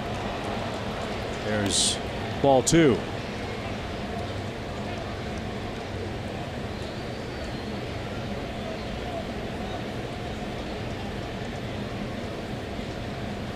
Like so many Braves, with 2 outs, runners in scoring position, good numbers for Tyler.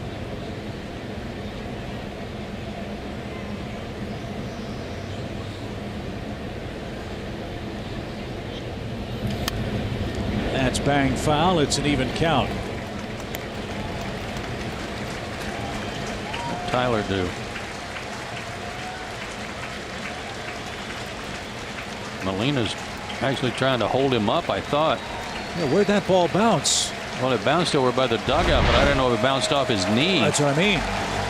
Top of his foot, maybe? And then in the right leg, I don't know if he had a cramp. Maybe it grazed the kneecap on the way by. I don't know.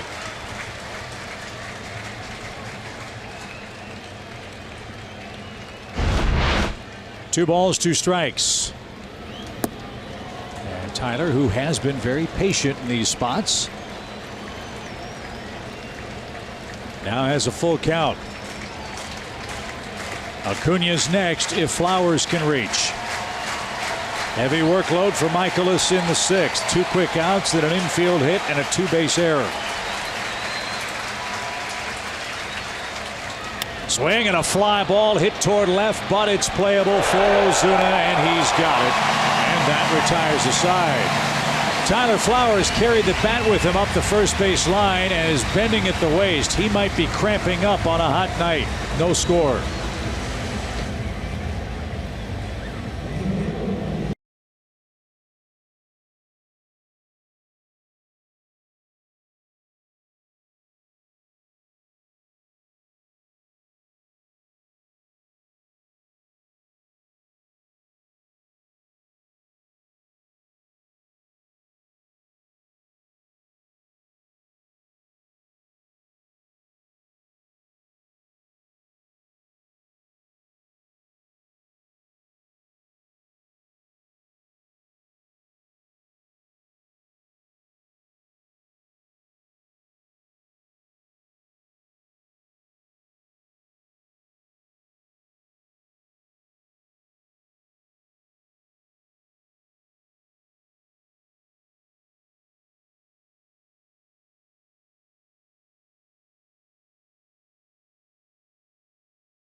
Uncomfortable at the plate. Joe pointed out during the commercial break he was bent at the waist and then could hardly move. He had to get some assistance to get off the field here. And Kurt Suzuki is going to come in and go to work behind the plate. Braves only carried 2 catchers. So you see Flowers. I mean, I hope it's just a cramp. He's trying real hard not to bend that leg. And anybody who's ever had a bad calf or hamstring cramp, you know that any attempt to take a step, it just locks up again and is painful. So Kurt Suzuki's going to come in and play catch with Freddie Freeman and try to get loose. It'll take him about 30 seconds to do that. And so it'll be Suzuki behind the plate with the top of the Cardinal order coming up in the 6th inning. The other shame of this was Tyler and Julio had a real good rhythm going as the pitcher-catcher battery tonight.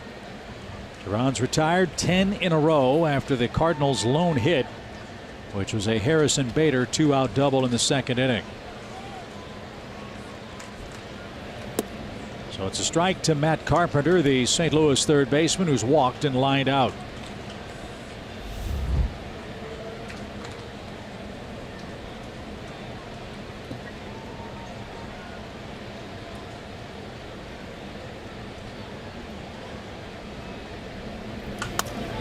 Looper into right field. That's going to get down for a base hit. So Carpenter didn't hit it hard, but he hit it in a perfect spot, and that's the first St. Louis runner since the 2nd inning, and only their 2nd hit. Yeah, you just kind of squashed this off the end of the bat, but it had enough. So here's Garcia. He's walked and flied out. Let's see how the Cardinals play it. Again, as you said, 1 run the way these guys are pitching could be huge.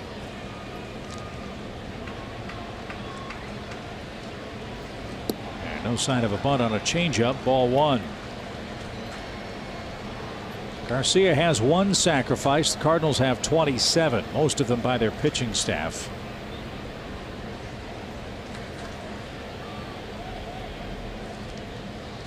Runner goes, and the pitch is fouled away, and that's unfortunate for the Cardinals because Carpenter had a great jump. Yeah, and like we said, they don't run much. They're going to try to take advantage of Kurt Suzuki just coming into the game. Julio's been on kind of a every other start kind of trend. Going back to May 30th against the Mets, 7 innings, gave up 2 runs. Next start against San Diego, 4 innings, 5 hits, 4 runs, and took a loss. And then he had that game against San Diego again after the stint on the disabled list. 6 innings of no hit, no run ball, struck out 11. Kind of hard to figure. And then his most recent start, a bad one against Baltimore, 4 innings, 7 runs.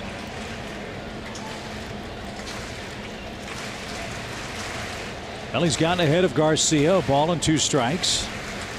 Martinez, then Ozuna. No score. 6th inning.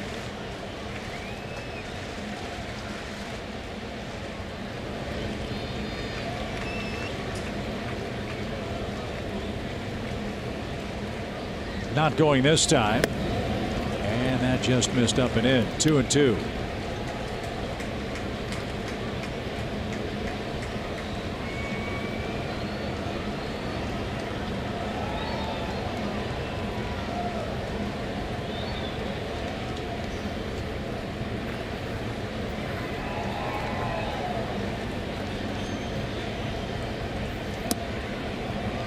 So full count. Julio had 3 of those among the first 7 hitters he's faced. That's the first one since the 2nd inning. For a leadoff hitter leading off an inning in a scoreless game, Carpenter's had the shortest lead I've ever seen. He's barely off the bag. He's winded a little bit here, 3-2.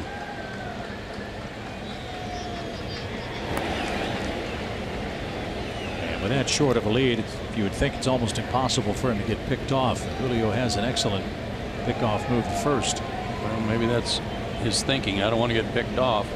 I don't want to draw attention to myself, and why he took off on the first pitch. So full count. Runner is going. The pitch is grounded towards second. That's as good as a sacrifice. Keeps the Cardinals out of the double play, and Martinez will hit with a runner at second and 1 out. So we invite you to stay tuned for the middle of the 7th. Coming up, it's the stretch, and tonight it's presented by Synovus.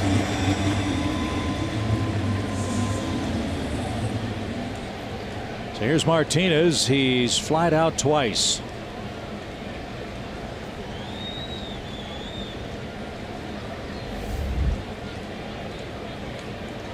Took this man a long time to get to the major leagues. He played 887 minor league games before he got the call. And as I said, this guy won the Pacific Coast League batting title. You hit 384 in any league, you're having a great year. That's what he did back in 2015.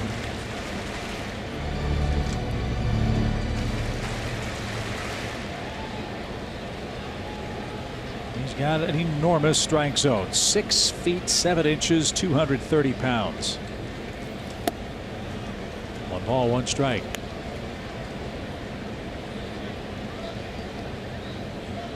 He's hit the ball hard twice tonight. A couple of line drives.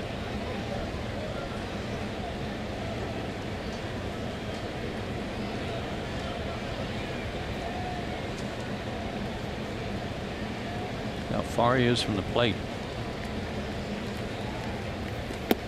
Right there, a strike. And they're just staying out there. Good pitch. Got long arms. He can cover the plate from where he is, but in a way you would think he's inviting you to pitch him away, and that's where that pitch was, and he didn't offer.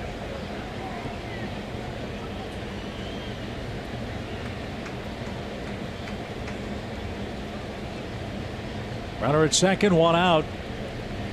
Julio ready with his 1-2 pitch. Popped him up. Acuna and Ender are there. Who wants it? It'll be Acuna. And Martinez has flied out 3 times, 2 outs. And here's Ozuna. He's grounded out a couple of times.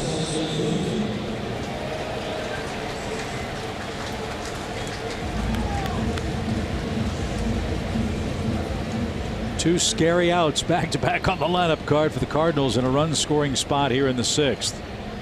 Ozuna, then Molina.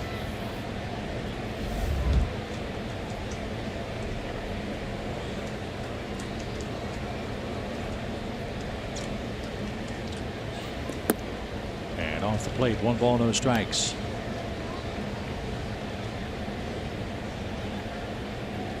.37 homers, 124 RBIs, 93 runs scored, and hit .312 last year. 1-0 pitch. And time was called. Ozuna asked for it, and it was granted.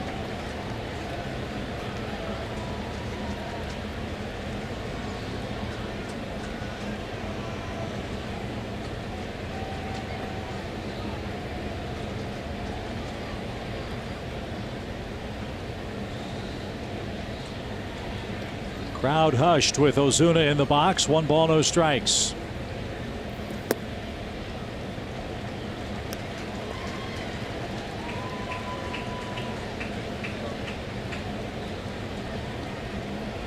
Ozuna broke in with a bang with Miami, hit 23 homers, 85 RBIs in 2014.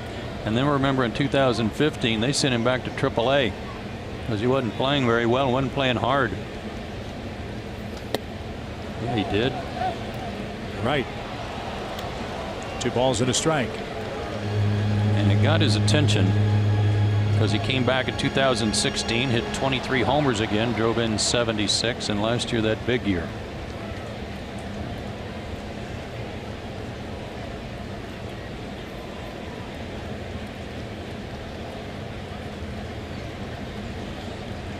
Two balls and a strike for the Cardinal left fielder. Here it comes.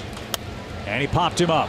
Will it stay in play for Freddie? A lot of foul ground in front of the Cardinal dugout, and Ozuna tomahawks the bat into the turf twice in frustration. St. Louis gets a leadoff single and cannot break through. Ozuna frustrated. Julio frustrating them. Hope that continues as we head to the 7th.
Stretch presented by Synovus. 7th inning and beyond is where the Braves have done a lot of good work, scoring 145 runs, which is more than any other team in the National League, I believe, in those innings played, with 30 home runs.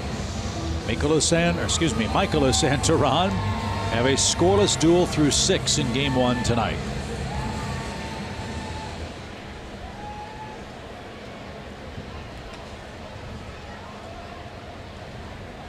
Third, first, fourth, and third. Some of those numbers have slipped a little bit, but still outstanding. Be nice to get this guy on leading off the inning.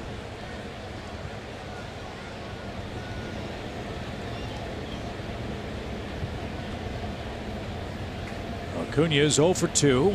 He's into a double play and he's grounded out to third.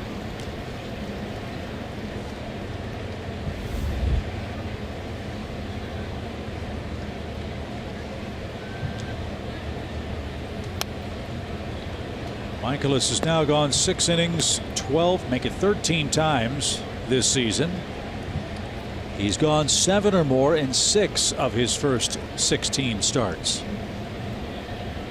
One was a complete game shutout of the Royals, I believe, too. So he is on his game tonight. Big guy, 6'5", he's 220. Got a nice easy motion. You run it up there to 94, 95. Keep you honest. Bang towards short. Third hop. Long throw. Close play. And just in time, one away.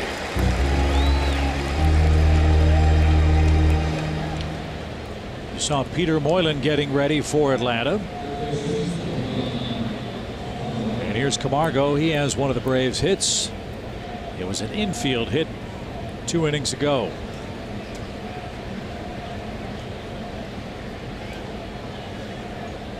So that hit extends Camargo's batting streak to 6 consecutive games with a hit. There haven't been any hard hit balls. Nope. You know, Markakis hit a rope in the first inning that was right at somebody. Martinez for them's hit a couple of line drive outs. Dansby hit one hard. There's a hard hit ball off the pitcher's glove. And the throw to first is going to be late.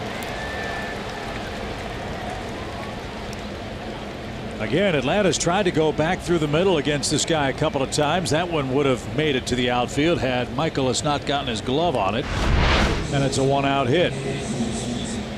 Breaking ball, too. It almost looked like it went through his glove.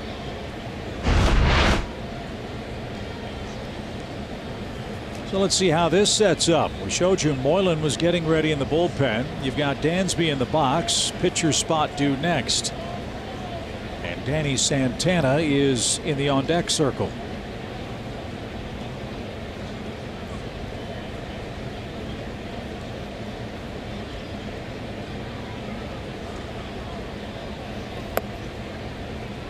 Taken low, ball 1. If your plan is to really pinch hit for Julio and you've got Santana ready, then you know there might be the thought of a hit and run here with 1 out to try to get Camargo around to third or even into scoring position, period.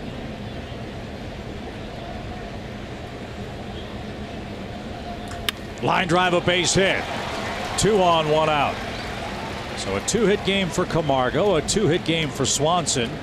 And now the stage is yours, Danny Santana. An excellent chance for the Braves here in the 7th inning.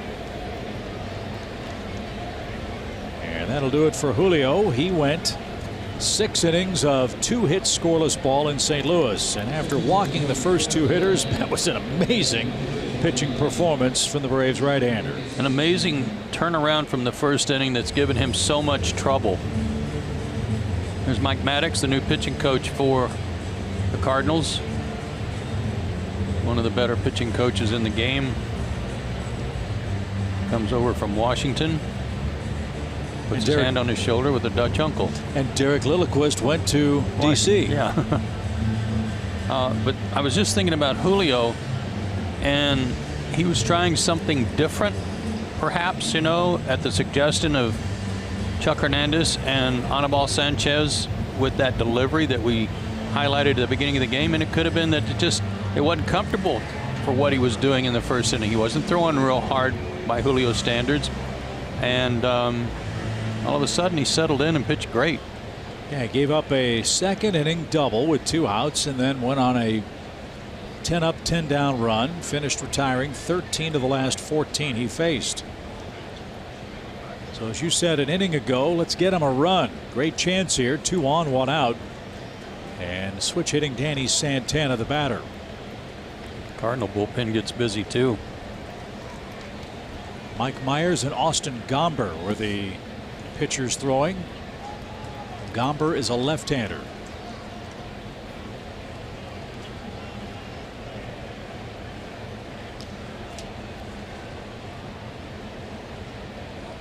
Santana quickly ahead in the count. 1 ball, no strikes.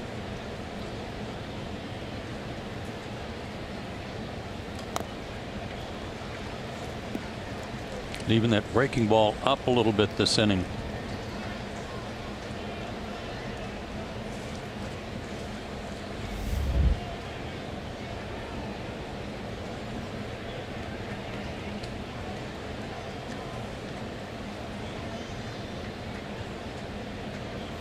Line drive into center field. That's going to get down for a hit. Camargo went halfway. The ball was hit on a line so hard. And the Braves have them loaded. 3 consecutive singles. Well, he had to do that. He had to make sure that ball dropped before he broke. He didn't want to run into a double play. But Ender Inciarte due up. He's going to face another pitcher.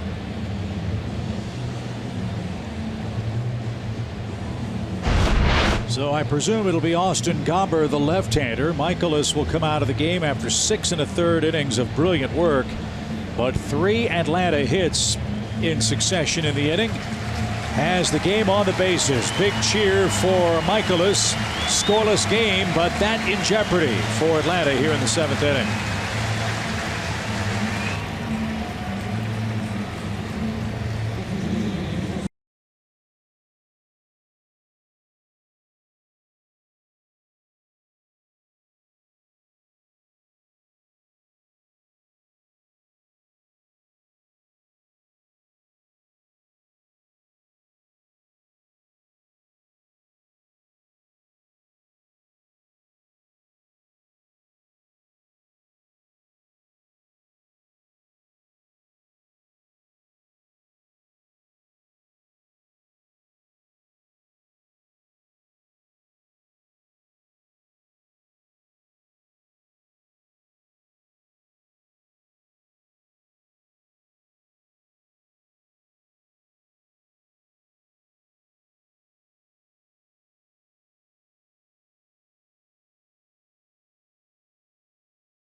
The National League in the 2018 Major League Baseball All-Star Game. Tweet us at Fox Sports Braves using the hashtag NLACE, and your tweet could be read on the Braves live post-game show. This is Austin Gomber, the Cardinals co-minor league pitcher of the year in 2015. He's been a starter at every level of their organization. He's in a mess. Bases loaded with 1 out for Ender. His number's not all that stellar out of the bullpen so far. 7 walks in 12 innings. And he just hit Ender in the head. And Atlanta takes the lead.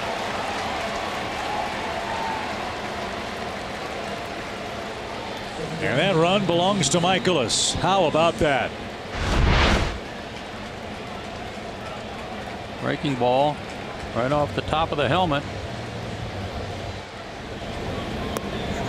Jerry Mules and Yachty said, "You all right?" "Yeah, I'm okay." Yeah, he got an RBI out of it. So Gomber comes in, throws 1 pitch, and he has surrendered the lead. Braves strike first in very, very strange fashion.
But that's exactly what happened with the bases loaded. And now Ozzie Albies is coming up with a flamethrower out there for the Cardinals, Mike Myers.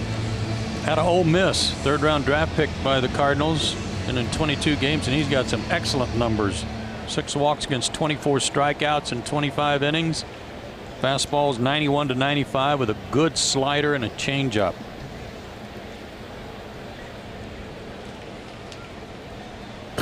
Aussies are Yellowwood bringing the lumber feature.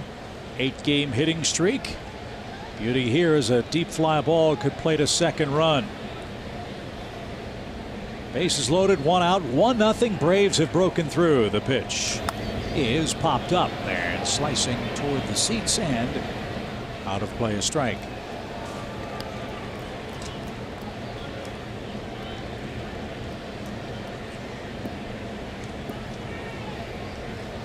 I don't know that I've ever seen that before. As long as I've been in the game, some guy come in and his first pitch hit a guy in the head to drive in the first run. You always see something new, don't you? It's astounding, isn't it? No balls and a strike. Swing and a miss. Maybe Mike Matheny said, well, son, use your head in this spot. And maybe he misunderstood and he thought he said use Ender's head. Right. I'm going to have to recalculate my numbers on Myers, too. I said 95 tops. That was 98. 0-2 quickly.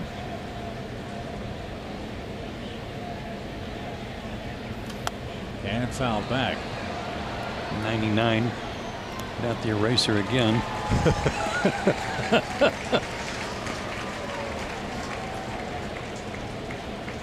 Two grand slams this year for Albies. That would be fantastic. I'll say. Leo smiling now. He leads this game 1-0.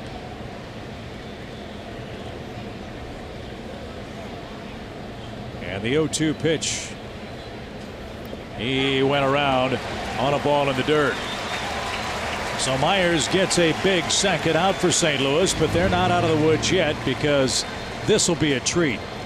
Myers versus Freeman with the bases loaded.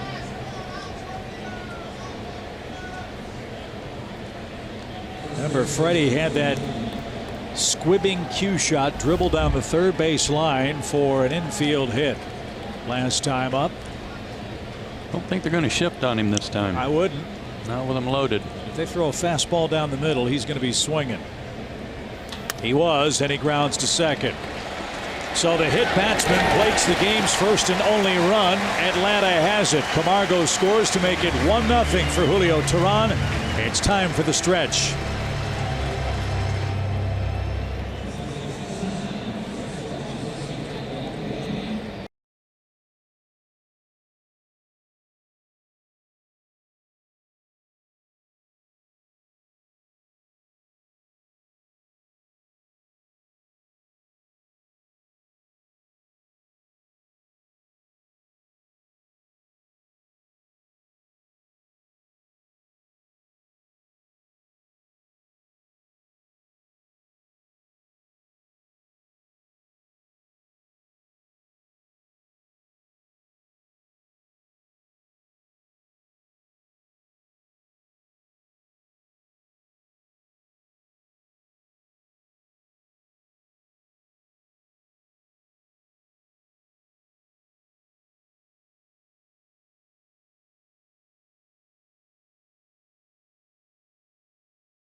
Ender Inciarte took the punishment, picked up the RBI.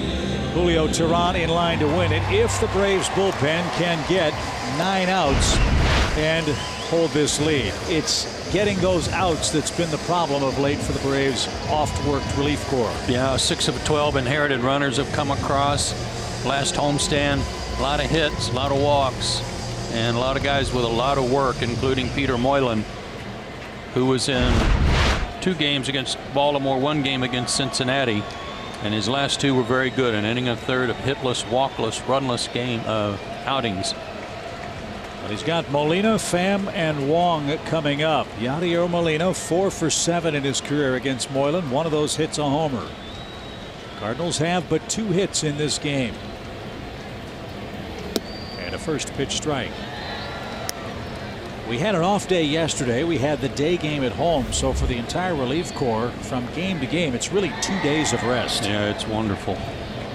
Really needed.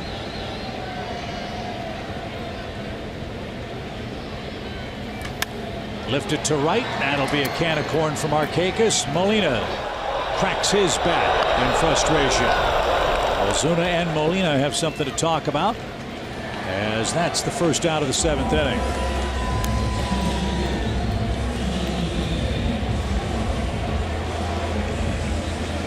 Braves relief corps is expected to be bolstered by Sunday when Arodys Vizcaíno is eligible, I believe, to return. Right.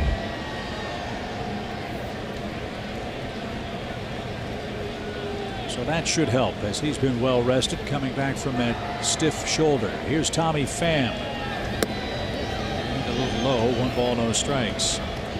Pham has flied to right twice. He is 0 for his last 26. His last hit June 19th.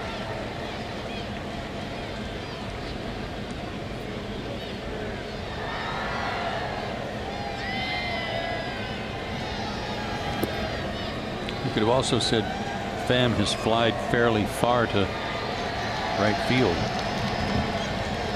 If you wanted to. I noticed that you didn't. For sure. 2 balls, no strikes. And that caught an inside corner. 2-1 the count. Marlins beat the Mets 8-2. Alcantara picked up the win in his big league debut. That's great for the Marlins.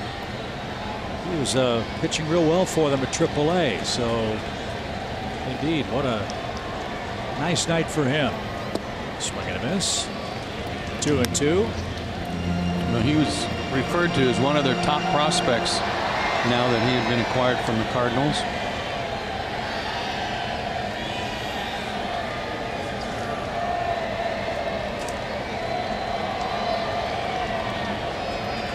That's off the plate. So with that win, Miami has 33 wins. The Mets have 32. And the Marlins are only a game behind them in the Eastern Division race. Race for the cellar. Yeah. 3 balls, 2 strikes. And that almost hit him inside. A 1-out walk to Pham brings up Colton Wong. Remember, he was Pham 0 for 26, but Peter put him on. And that has been the, for me, overriding problem for the relief corps. Way too many walks. Well, Jesse Biddle was also loosening up. Looks like he'll be brought in to pitch to Colton Wong. So Peter got Molina to fly out. Pham walks. And it'll be Jesse Biddle with 1 on, 1 out in a 1-run game.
At Rooms to Go, you can go any way you want. Go style, go savings, go today. Jesse Biddle, the second Braves reliever, and boy has he turned heads with a terrific first 23 games. And he's been really good his last 4 outings too. That covers 6 innings of 1 hit shutout ball. He's walked 3 and struck out 4.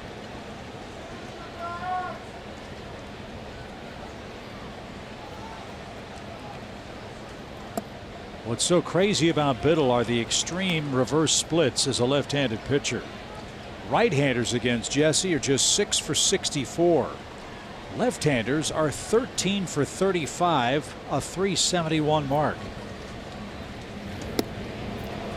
With that kind of stuff, I don't know how lefties hit him at that I don't either. And that was a really good pitch up and in, tied him up at 95. When they've got to respect that, it's awfully tough to then cover the outer half. Which Biddle tried to capitalize on and missed outside. 1-2. If you were with us a few days ago and Jesse was out there, he was using a high leg kick, something we hadn't seen before. Usually he kind of grazes that front foot along the ground as he steps to the plate. Little pop toward left, right at Acuna, who hardly had to move. And I asked him yesterday, I said, where did that leg kick thing come from? He goes, oh, I was just working on it in the bullpen and it felt good. He said, keep him guessing, you know. Yeah, great. I would assume there's a time to try things and there's a time maybe not to. Right. But he's left-handed. Right. And here's Harrison Bader. He's doubled and struck out. So let's see if the lefty-righty splits, which on paper favor Biddle in this matchup, continue.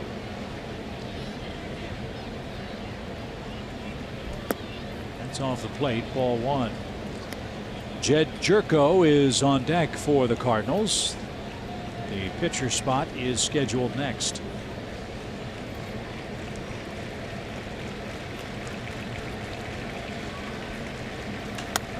Lifted toward right. Room for Markakis in the corner. He's there, and Biddle comes in and cleans up the base on balls. We're through 7 in St. Louis. Braves lead it by a run.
Cardinals, Atlanta in town with a 2-game lead in the East, facing off with a Cardinal club that has always given them trouble here at Busch Stadium. Joe, through 6 innings, no score. Teheran and Michaelis were dazzling at times.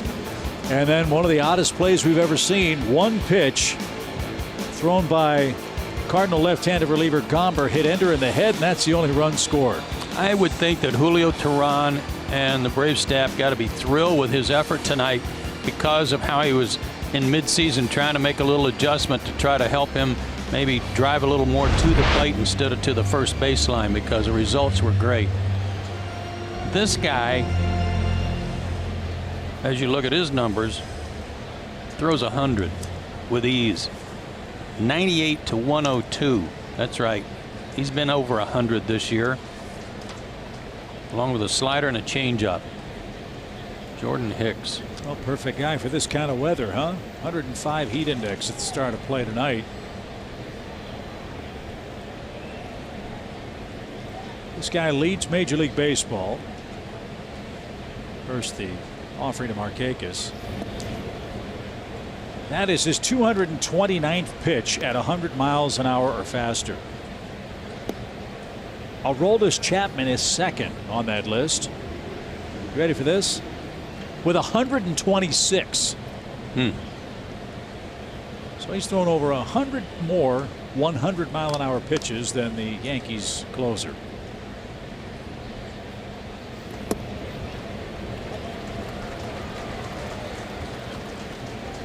He has struck out 21 men in his last 13 innings.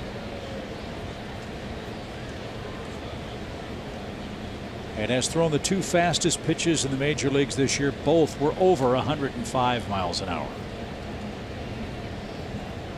1 ball, 1 strike.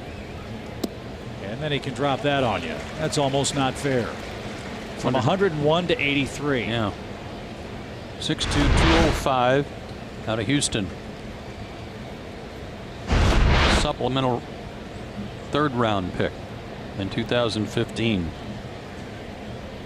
Cypress Creek High School.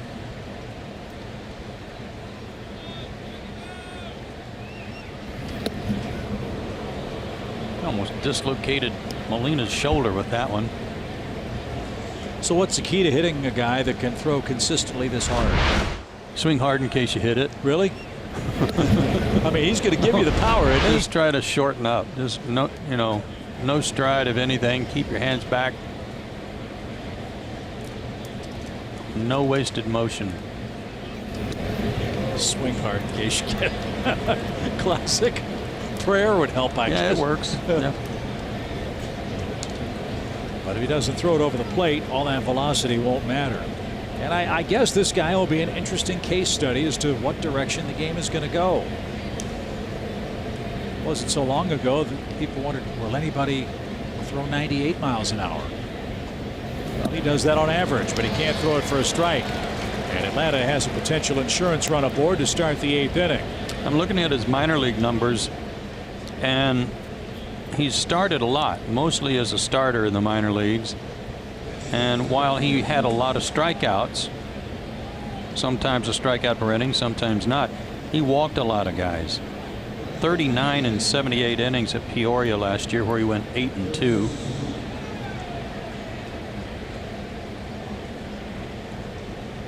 Well, you know our very consistent saying about Kurt Suzuki. Well, yeah. Let's see. This will be a good match. Yeah, he can hit a fastball. Can he hit Hicks? Got a slider instead, a strike. But that's one of the ongoing questions about our sport. What will be the limit of velocity from a major league pitcher? And when people were throwing 95, it was so rare. It was so unique. And then guys like Nolan Ryan started doing that with ease and consistency. Mike Foltynewicz does it for the Braves. Remember when the Braves had Billy Wagner and Craig Kimbrell in the bullpen? Yeah. And they were ramping it up in the mid-90s, and Kimbrell once in a while hit 98, and how excited the fans got.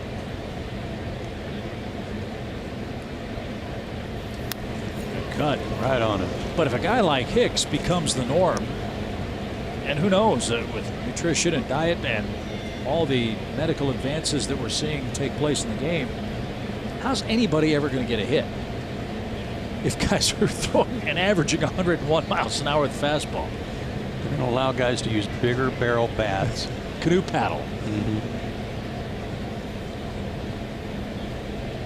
A ball and 2 strikes. Markakis at first with a walk. Suzuki batting for the first time after Tyler Flowers left. And Suzuki gets smoked in the back. Well, it was a breaking ball, fortunately, but that doesn't make it feel any better. So the Braves have had 2 batters hit by a pitch, one by Gomber, this one by Hicks, and you're right, it was 83 miles an hour right in the buttocks, as Forrest Gump might have said.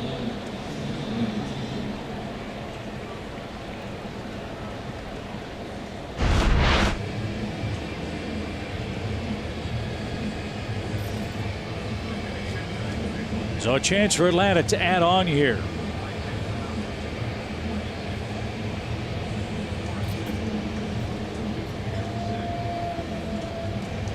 Huge crowd. 46,226. A sellout. And it'll be sold out all weekend long. You know it. Acuna 0 for 3. 3 ground outs. 1 into a double play. Cardinals pen working again. And fouled away a strike.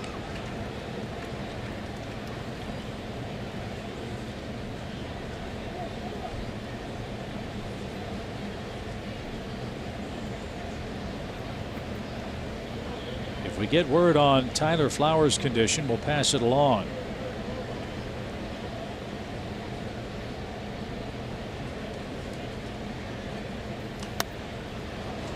Hard slider fouled away. It's 0-2.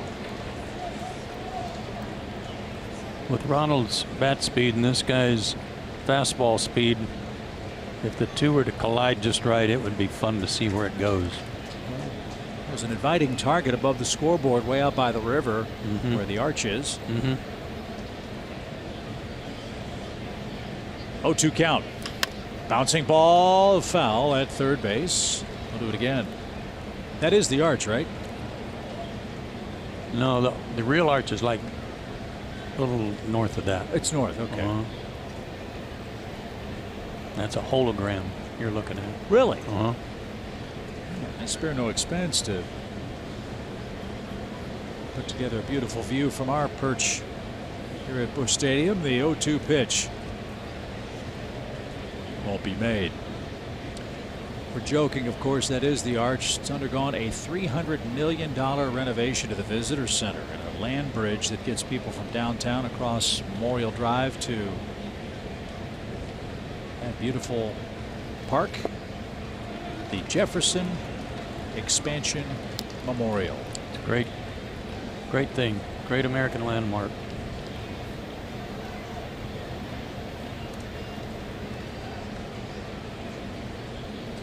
A walk and a hit batsman has things cooking for the Braves on a hot night.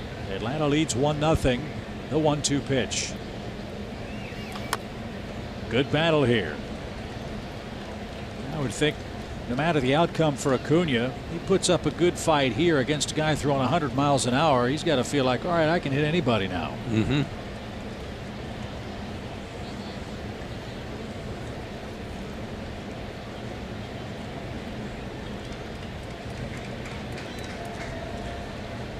Again, the 1-2. Chase the high fastball that time. And there's the first out of the inning. So Acuna 0 for 4 in his return from injury. Johan Camargo, the batter, the only player to touch the plate tonight.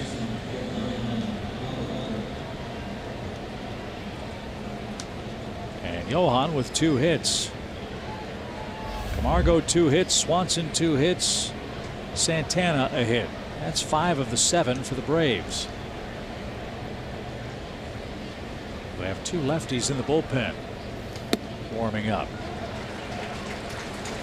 At least they did. Looks like A.J. Minter is throwing. Freeman was up earlier too.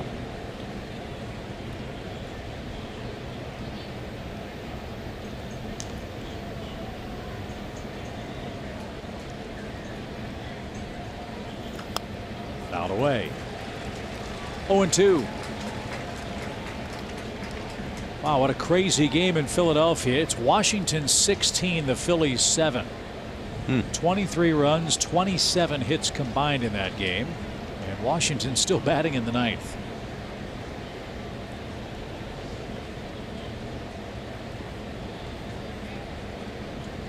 The 0-2.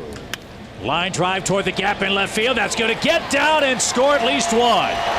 Markakis scores. Here comes Suzuki around third. They're going to wave him. Throw to the plate will be way late. And Johan Camargo breaks the game open with a double, and Atlanta leads 3-0. Pitchers are an interesting animal. I'll never understand them, ever. He threw a fastball right by Acuna for the strikeout. He's thrown 2 big fastballs that Camargo barely fouled off, and then he decides to trick him with a slider and hangs one out over the plate. Thank you very much. 2 runs. Appreciate you going to your second pitch. And Mike Matheny, whose bullpen management has been questioned, well, his bullpen personnel have been hurt and made questionable decisions. That one cost him 2 runs, and it's 3-0.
Visit your nearest Advance Auto Parts store to get the quality parts you want from people that know a lot about them. So Hicks hangs a slider. Camargo doesn't miss it. The Braves have 3 runs on 8 hits. They've had 2 hit batters. That helped as well. And now Dansby Swanson's going to come on and face Greg Holland, who is a very late sign by the Cardinals. And he has had a lot of problems in his first 22 games. That's bounced foul, a strike. Just coming off the DL, too.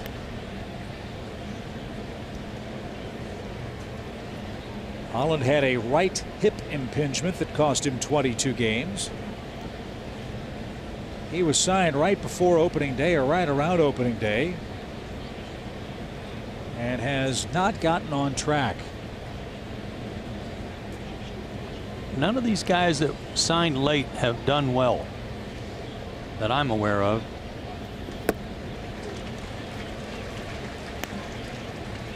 Well, you watch this guy with his finish when he makes his pitches. He is falling toward the first base line, and I mean, his chest is looking right at the batter. I would think a hitter would get an excellent look at him. Remember what a first half he had last year for the Rockies? He was amazing, and then the second half he was nowhere near the same guy.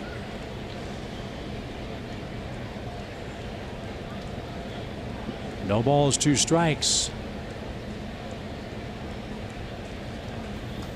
It was rumored that he was offered the same deal that Wade Davis ultimately accepted with Colorado, and the Cardinals felt like they needed a closer because Luke Gregerson got hurt.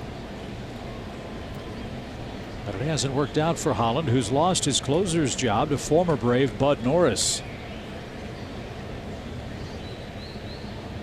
1 ball, 2 strikes. And that's fouled away. I mentioned the frustration that some of the Cardinals and their fans have had with how the bullpen has performed and how they've been used. Well, in fairness to Mike Matheny, Dominic Leone is on the DL. Gregerson's on the DL. Tyler Lyons is on the DL. Those are three very important pieces to his relief corps. Not to mention, as Joe said, Michael Wacha's hurt and is out for a while with a bad oblique. 1 ball, 2 strikes. And a line drive to right field. That's in for a base hit. Here comes Johan around third. Here comes Bader's throw to the plate. It's terrible. It gets by Molina. Dansby around second on his way to third. Throw there is going to be late. Atlanta leads 4-0.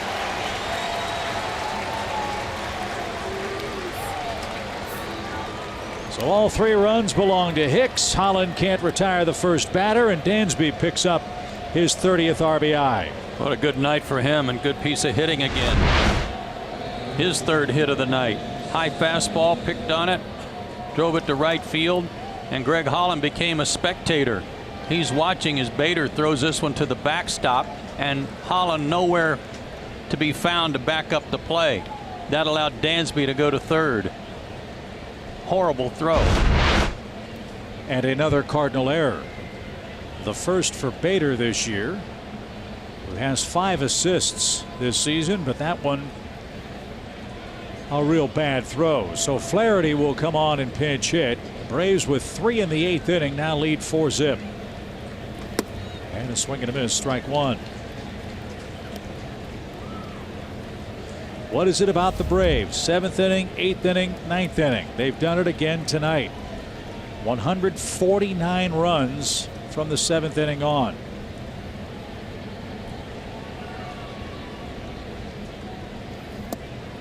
The first run belongs to Michaelis, who is long gone. Gomber, Myers, Hicks, and Holland have followed in relief, and none have pitched particularly well. Except for Myers. He got the 2 guys he faced. No balls, 2 strikes. And Flaherty a little late. That's sprayed into the crowd. It's 0-2.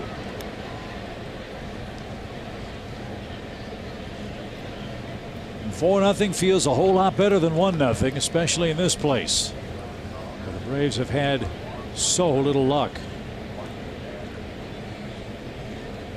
This inning began with a leadoff walk. Suzuki hit by a pitch, a Camargo double, a Swanson single, and now the 0-2. Flaherty went around, couldn't stop himself, 2 out. And back to the top and Ender Inciarte.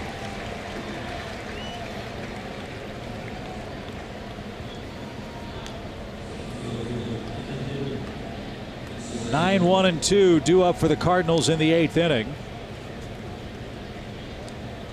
See if Ender can pick up Dansby and make it a 5-0 game.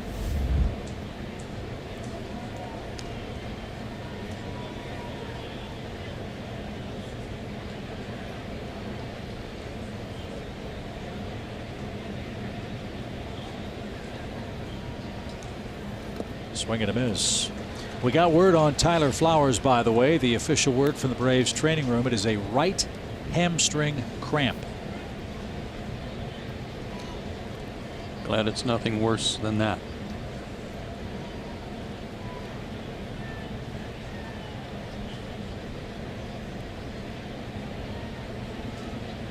No balls and a strike. I'm sorry, Chip. He tried to gut it out. That at bat when he flied to left with runners on, but it's too much.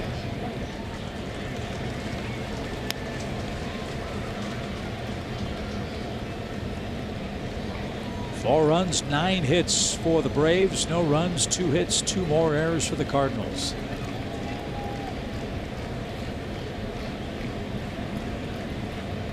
The second place Phillies are losing by 10 runs tonight. Atlanta hopes to gain a game on them. Bounced foul. Will try again. Now Washington at last count had hit 7 home runs tonight, 2 by Soto. Harper, Rendon, Goodwin had a pinch hit homer. Soto with 2. Can't remember the rest. Frank Howard. Yeah. So a chance for a Curly W for the Nationals tonight. as they are walloping the Phillies. The pitch. And foul back. Still 0-2. Luke Weaver pitches for the Cardinals tomorrow night. Max Fried. Brian Snitker told Paul Bird earlier today we'll get the ball for Atlanta. Big Fox will have that game. And Joe and I, along with our great crew, will be back with you Sunday. Mike Fultonevich and John Gant, the former Brave. First pitch for that one, 2:10 Eastern. The pitch. Good battle continues here. And it's gone final. Nationals 17, Phillies 7.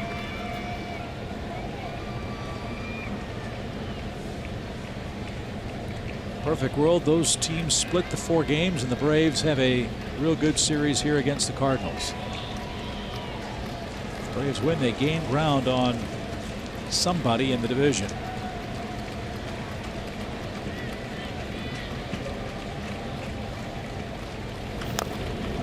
Hanging tough. Yep.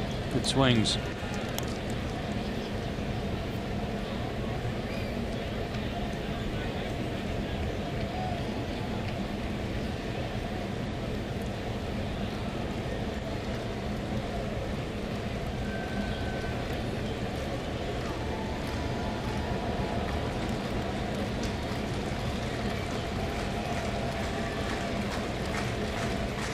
The 0-2 pitch. Got him swinging, and that retires the side. But what an inning for Atlanta.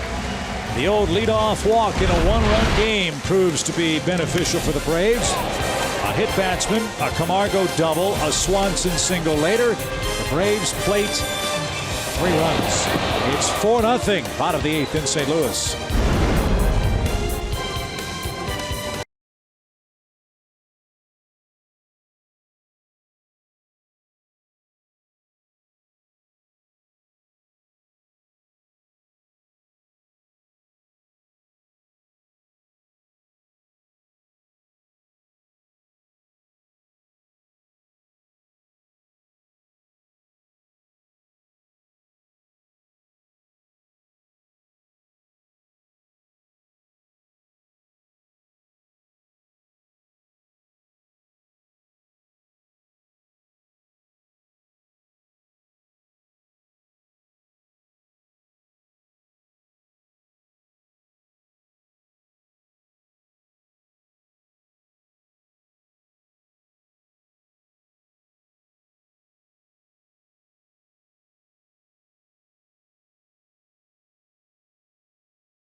Old Man River is rolling along, and the Braves are rolling as well tonight, leading 4-0 in St. Louis. The Cardinals just 2 hits, 2 errors. The Braves have gone right through the St. Louis relief corps.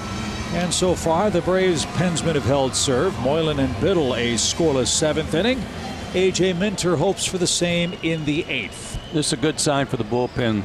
Moylan and Biddle have both done a good job. Day off you referred to, and whole day off than coming into most of today. A little more rested. A.J. Minter, 5 straight scoreless outings for him. Only 1 walk in that stretch. In fact, he's only issued 1 walk in his last 10. That is an encouraging sign. So Jed Jerko leads off for the Cardinals. He'll pinch hit for Holland, who went 2/3 of an inning, 2 strikeouts and a hit. Jerko came off the bench in all 3 games against the Indians and was 0 for 3 as a pinch hitter. And of his last 13 hits against left-handed pitchers this year, 6 of them are for extra bases. So that's the card Mike Matheny's playing here, looking for something, anything to spark a Cardinal rally, with the top of the order lurking next. And AJ falls behind 3-0. Got a 4-run lead, leadoff man up, dangerous part of the lineup coming up. Gotta make him put it in play.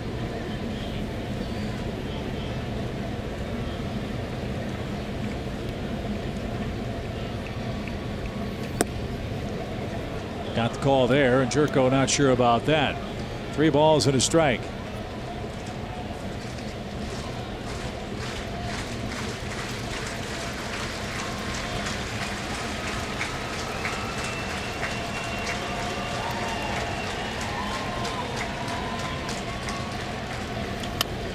That's hit toward third. That is a fair ball and a long throw. Freeman with a stretch at first in time, 1 out. That ball was hugging the line, and a nice play by Freddie to move into foul territory to stretch out and help Camargo's throw. A little bit of a sidearm flip over there by Camargo, which caused that spin. That was a close call. Nice help on that side. So Carpenter, the hitter, he has 1 of the 2 Cardinal hits. He's also walked.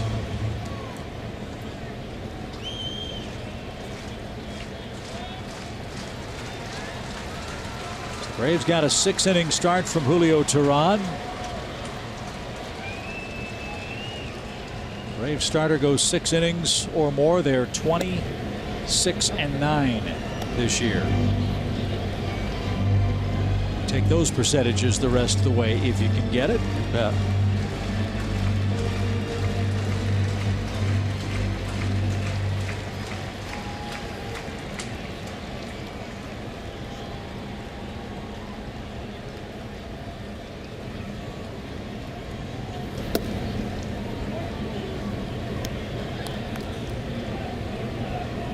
Join you again on Sunday.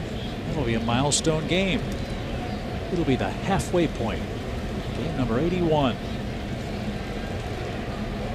And Mike Foltynewicz will be the man on the bump.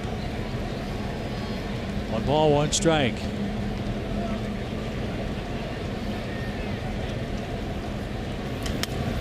Now to play foul. It's 1-2 to Carpenter.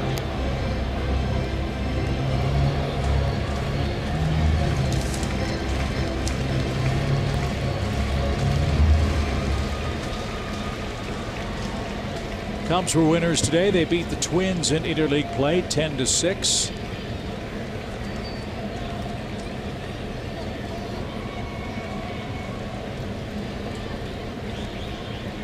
The 1-2 pitch is caught on and missed. Carpenter didn't get it. 2 up, 2 down for Minter.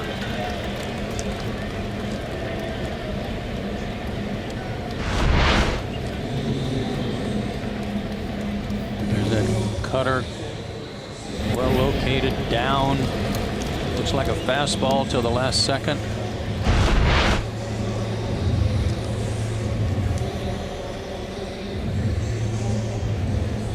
Braves trying to win game 1 in St. Louis. They're shutting out the Cardinals. The Braves have 8 shutout wins this year. St. Louis has been blanked 3 times. This is Yairo Munoz. Pinch hitting for St. Louis. And Munoz takes a strike call. Munoz came over from the Oakland A's for infielder Max Schrock and Stephen Piscotty. Boy, you talk about a great trade. Many of you may not have heard the story of Stephen Piscotty's mom, who was suffering from ALS, Lou Gehrig's disease. That really affected him here as a Cardinal, wishing he could be there to help her. And the Cardinals and A's worked out a trade right before Christmas to send Piscotty to Oakland.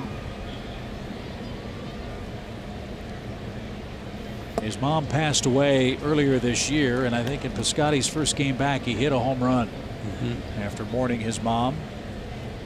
It's great to see that the Cardinals and A's made a a trade that went so far beyond the baseball part of it. Little humanity involved there. Yeah, that's the word I was looking for. And Piscotty and the A's are playing great, by the way. 1 ball, 2 strikes. The pitch is lifted into shallow right. Markakis sprints in. He's there. He's got it. Minter with a terrific inning. 1, 2, 3 in the 8th. Braves bullpen, 2 scoreless frames with only 1 base runner and a 4-0 Atlanta advantage.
Gap, access and manage your tickets, enjoy check-in offers, exclusive content, and much more. Download the MLB Ballpark app today.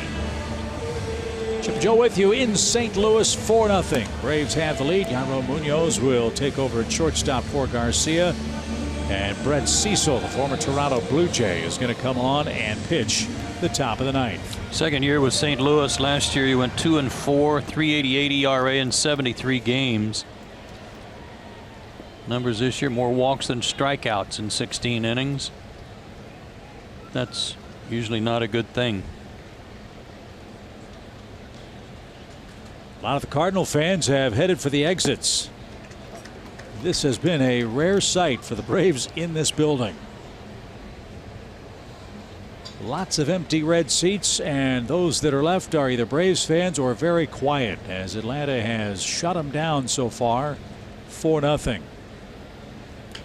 And a little tapper. Cecil makes the play. Long throw, bad throw. It's in the dirt. Ozzie around first. He's on his way to second. Ball got lodged under the padding or near the tarp, and Albies will be stopped at second base to start the 9th inning.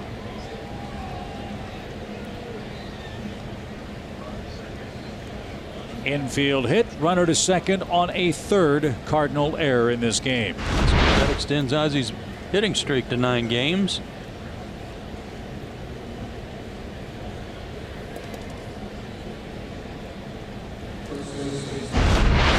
I grew up in St. Louis. I follow the Cardinals a long time. I know, Joe, you've seen them play here. You've covered their playoff games. I can't remember a St. Louis team that has been consistently this bad defensively as the one we're getting our first look at tonight. I'm really surprised. They even have Jose Oquendo back. Yeah. As a coach. Brought Willie McGee back too. One of the most popular players in the Cardinals franchise's history. But neither Oquendo nor McGee can field the ground balls or catch the fly balls or throw to the right base. Freeman tomahawks one towards second. Funny bounce for Colton Wong. Productive out for Freeman. Albies to third with 1 out. And if justice is served, Nick Markakis will pick up this RBI.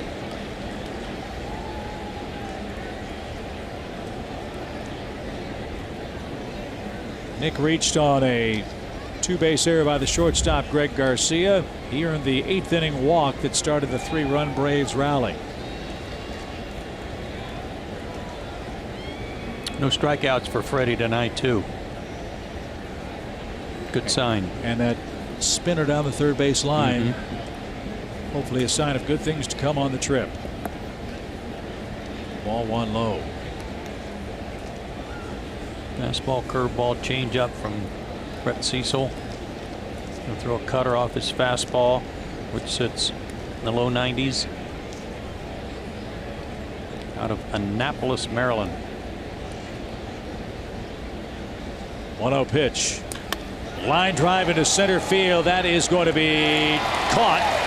And tagging and scoring is Albee standing up. It is an RBI for Markakis. A line drive to center. And that makes it 5-0 Braves. So justice is served. Markakis with his 51st run driven in.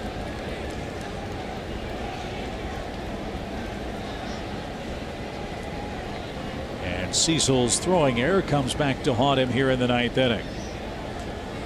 So here's Kurt Suzuki. Took over for Tyler Flowers in the 6th inning after Tyler left with a hamstring cramp, and then Kurt, welcome to the game. He got hit in the back pocket with a curveball.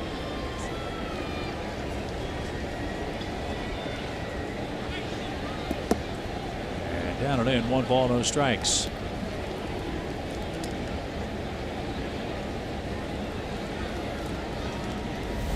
See, I think that ought to be an earned run. I'm with you. Pitcher's error? Yeah, if a pitcher makes an error, he causes the problem. He ought to get punished for it. Hang an earned run on him.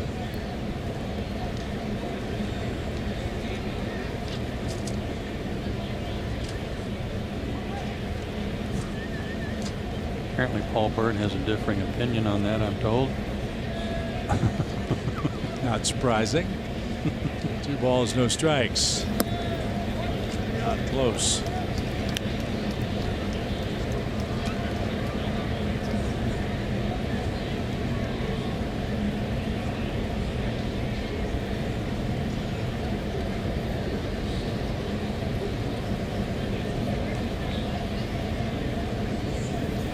And that's down and in.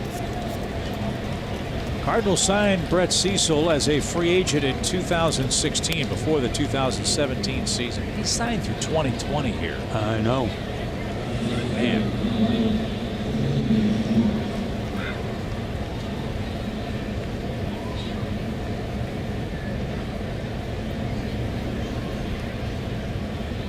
So his last year with the Cardinals, assuming he fulfills the length of that contract, he'll be in his age 34 year.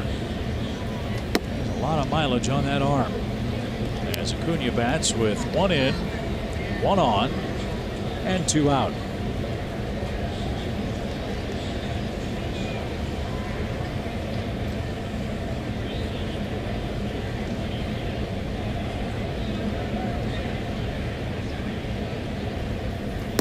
Turn that one over for an even count.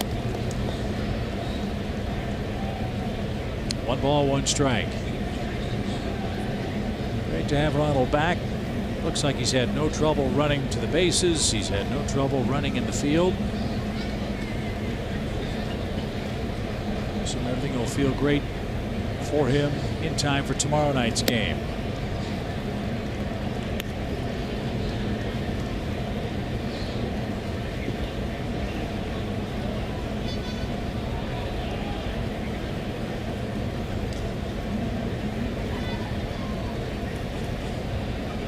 Two balls, 1 strike.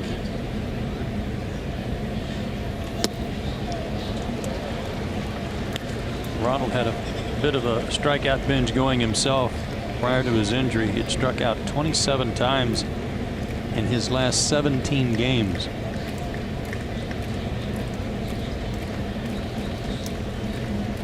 One strikeout tonight. That was against Hicks. 2-2. And a full count. How many bats did it take for you to feel comfortable at the start of a season, or when you got called up? Did you need a game or two to get ready? Oh, yeah, I think so, and it will him too. The game's just so much faster at this level. And downstairs, ball 4. Back-to-back walks by Cecil. Start of a season, everybody's in the same boat. They're coming out of spring training, and they've been facing a lot of pitchers that may not even make a big league team. And you're facing a lot of different pitchers through the course of an end of a spring training game. You know, one almost somebody new every inning. So that was difficult at times because you never sometimes knew who they were, what they threw. So start of the season, you're back to normal against big league pitchers who've gotten their work in. They're ready to go, and you're always a little bit behind, or you feel like you are. It takes you a few games to get up to speed. So Acuna really has double-barreled things to think about. One, he's healthy, but the speed of the game. This one's popped up and out of play. But the part that I would assume is most difficult is facing guys he's never seen before. And that's going to be everybody he's on this road trip. Well, Michaelis, that guy had 4 good pitches. He was locating them well. Had a fastball up to 95 that kept everybody honest. Then he faces Hicks, who's throwing 102. I don't think there was anybody in the International League doing that he saw in his 19 at bats.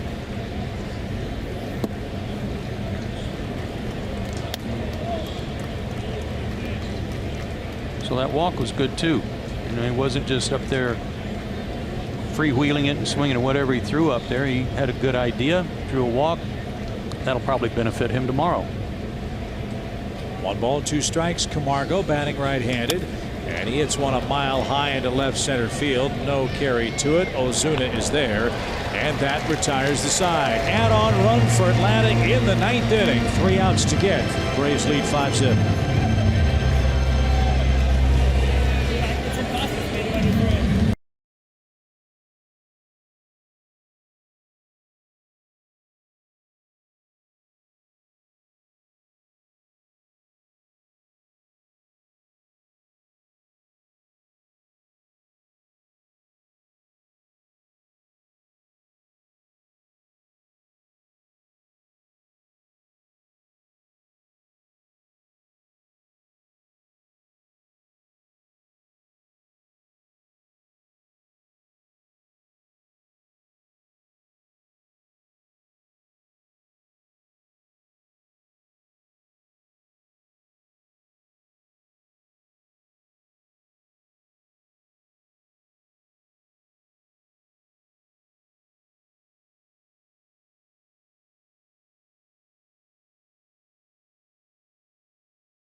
Presented by Kaiser Permanente.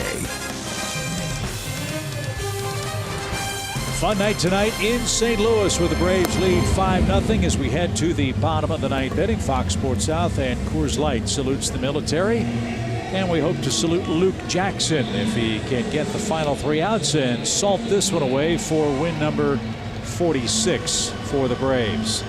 His last 6 outings in the big leagues, he's only given up 1 run, and that one was his first appearance he appeared in after being recalled, and that was on June 5th.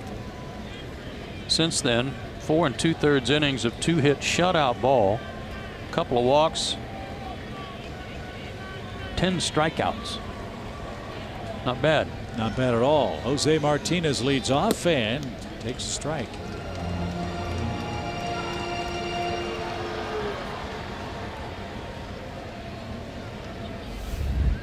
Jose Martinez, the Cardinal first baseman, has an 0 for 3 night tonight. And a chopper to third. Off Camargo's glove. Dansby backed it up. And a pretty play for the first out. Things are going right tonight. Yes, sir.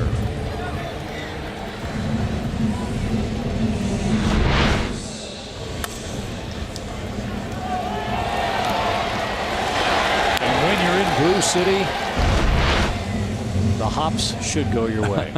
Right. So one away in the ninth, 5-0 Atlanta. Here's Marcelo Ozuna.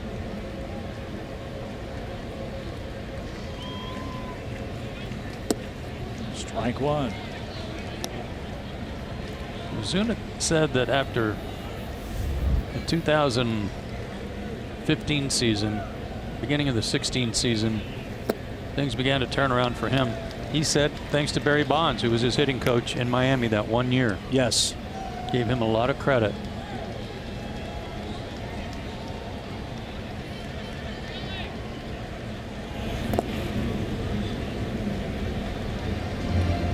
One ball, 2 strikes.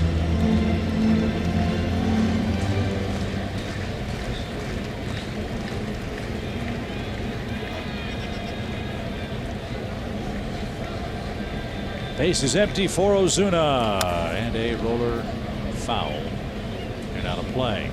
Alex Rodriguez was on a show today on MLB, and he was asked to pick the best 5 hitters he ever saw. Number 5 was George Brett, and then he had 2 Mariners tied for 4th. Edgar and Junior. There's a base hit, 3rd of the game for St. Louis. And then it was really hard for him because number 3 on his list was David Ortiz, a Red Sox. And number 2 was a Red Sox, Manny Ramirez. Okay. And his best that he ever saw was Barry Bonds. It's amazing that Bonds, he might get 1 pitch a game and he'd hit it. As Yadier Molina bats, he's 0 for 3, a double play candidate. One of those would end the game. Cardinals trying to avoid being shut out for the 4th time. A line drive into right. That's going to get down for a base hit. Ozuna will take 3rd. 1st and 3rd for St. Louis with 1 out.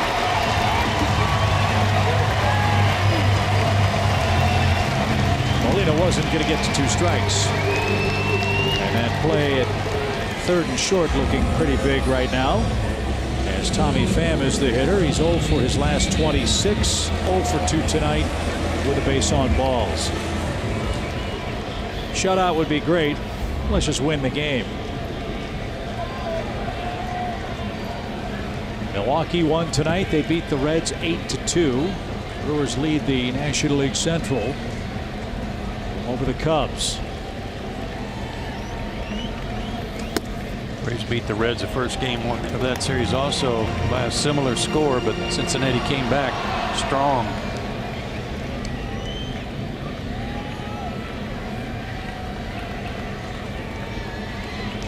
More action in the Braves bullpen. Brian Snitker would like to avoid using another pitcher tonight. That one in there, a beauty.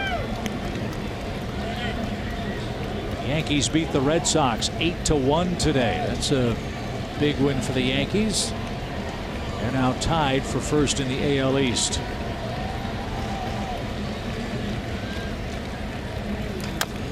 Bounding ball, fouled at 3rd. And the count 1-2. Was that at Boston or New York? That game was in Yankee Stadium. Okay. CC Sabathia was the starter in the game, looking for his 242nd win. If he got it, that would be good for 56th all time. He's had a great career. Sure has.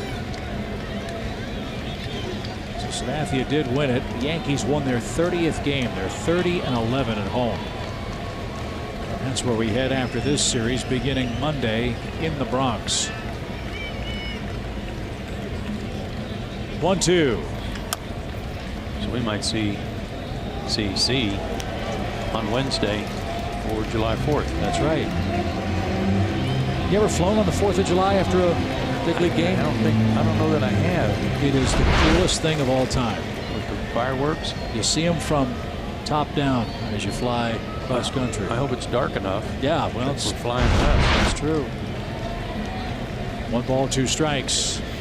Now back. Closest thing I ever saw to that was when your dad would suggest to people, you know, where we'd be flying from, say Denver to Miami. And he'd say we'd be flying over Atlanta right around midnight. We got your flashlight. Come out. Show us your flashlights, and we'll be looking for them. And people did. That was right up there with. Well, tomorrow's game will be on Braves radio only. Where do I get one of those Braves radios? That was Ernie Johnson's famous line. But yeah, on the 4th of July, if it's dark enough, you can fly cross country, and it's like little dabs of color popping up. That'd be cool. Really beautiful.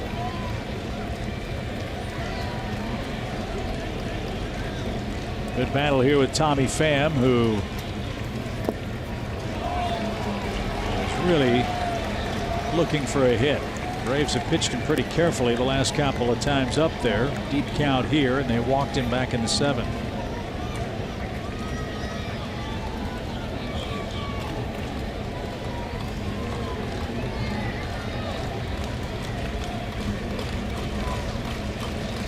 Two balls, 2 strikes. This is a big league at bat, and for a guy that's in as deep a slump as he is, maybe a real encouraging sign for the Cardinals. Maybe he just wanted to see the Braves come to town, because when they came to SunTrust Park for the first time last year, they just called Tommy back up from the minor leagues, and he put on a show in that series. And really didn't slow down until the end of the year. 2-2 pitch again. In the dirt. Yeah, man, Adams hit a home run for the Cardinals. Later got traded to the Braves. I think old man Hazelbaker's son put on a home run hitting show. Pham was the guy. He and Colton Wong. Well, if you're Luke here, you don't want to walk him. Do not walk him. Make him put the ball in play at the risk of losing the shutout. Make him put it in play. He didn't. And the bases are loaded. Brian Snitker's going to have to go get Luke Jackson and bring on Dan Winkler. You know, I know he gave up a couple of hits, both to the opposite field. Guys, the Cardinals did a nice job of taking him the other way, but don't pull in your horns. Keep attacking, go after him, throw strikes, make him hit the ball. So Jackson got the first out, but couldn't get numbers 2 and 3. He will leave the game with the bases loaded, and the Braves up 5-0 in the 9th.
Fire in the bottom of the 9th inning. Bases loaded for St. Louis, 1 out. And Colton Wong is the hitter. The beauty of a 5-run lead. He can hit one to Belleville, Illinois, and Atlanta would still lead. Let's hope it doesn't come to that, though. Wong tonight is 0 for 3. Dan needs to get back on the beam. He's had a couple of rough outings out of his last 3. Ground ball to second. Second for 1. That's all Atlanta gets. Ozuna scores the first and only Cardinal run, so no shutout. But the Braves in a spot where they will trade a run for an out. And Winkler happy to get Wong to roll out for the second out of the inning. So Molina to third, Pham forced, Wong at first, and Harrison Bader the final Cardinal hope. Watching Yadi Molina jog from second to third on that, and he's not moving well at all. So 2 outs for Bader. Braves will concede the base runner to second base, Colton Wong, so they're at second and third now. Defensive indifference. And Bader is down a strike. This is a save chance for Winkler. Tying run was in the on deck circle for him here in the 9th inning. Remember, Dan does not have a professional save in the minor leagues and not in the major leagues. So how cool would it be for him to pick up number 1 here in St. Louis against the Cardinals? He's 2 strikes and 1 out away from that. That one skipped up there though. Ball 2.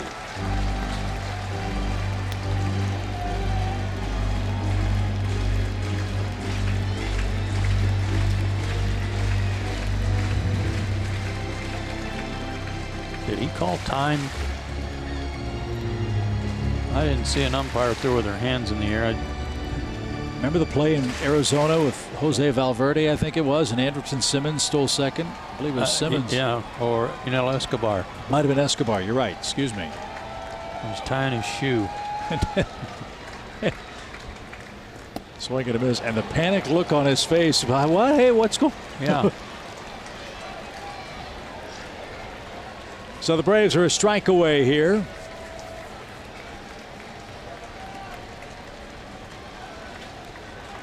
(5-1) in the 9th.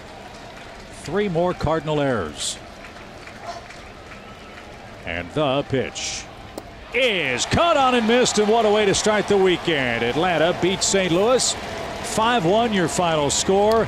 Teheran is the winner. Camargo with a big day at the plate, drove in 2 runs, scored 2 as well. And the Atlanta bullpen, Joe, gave up 1 run. But by and large, 3 very effective innings. A nice comeback for them as well. And Dan Winkler's first big league save. Congratulations to him. What a good way for him to start the road trip. Good effort all around from the Braves. Who win their 46th game and now lead the division by 3 full games over the Phillies.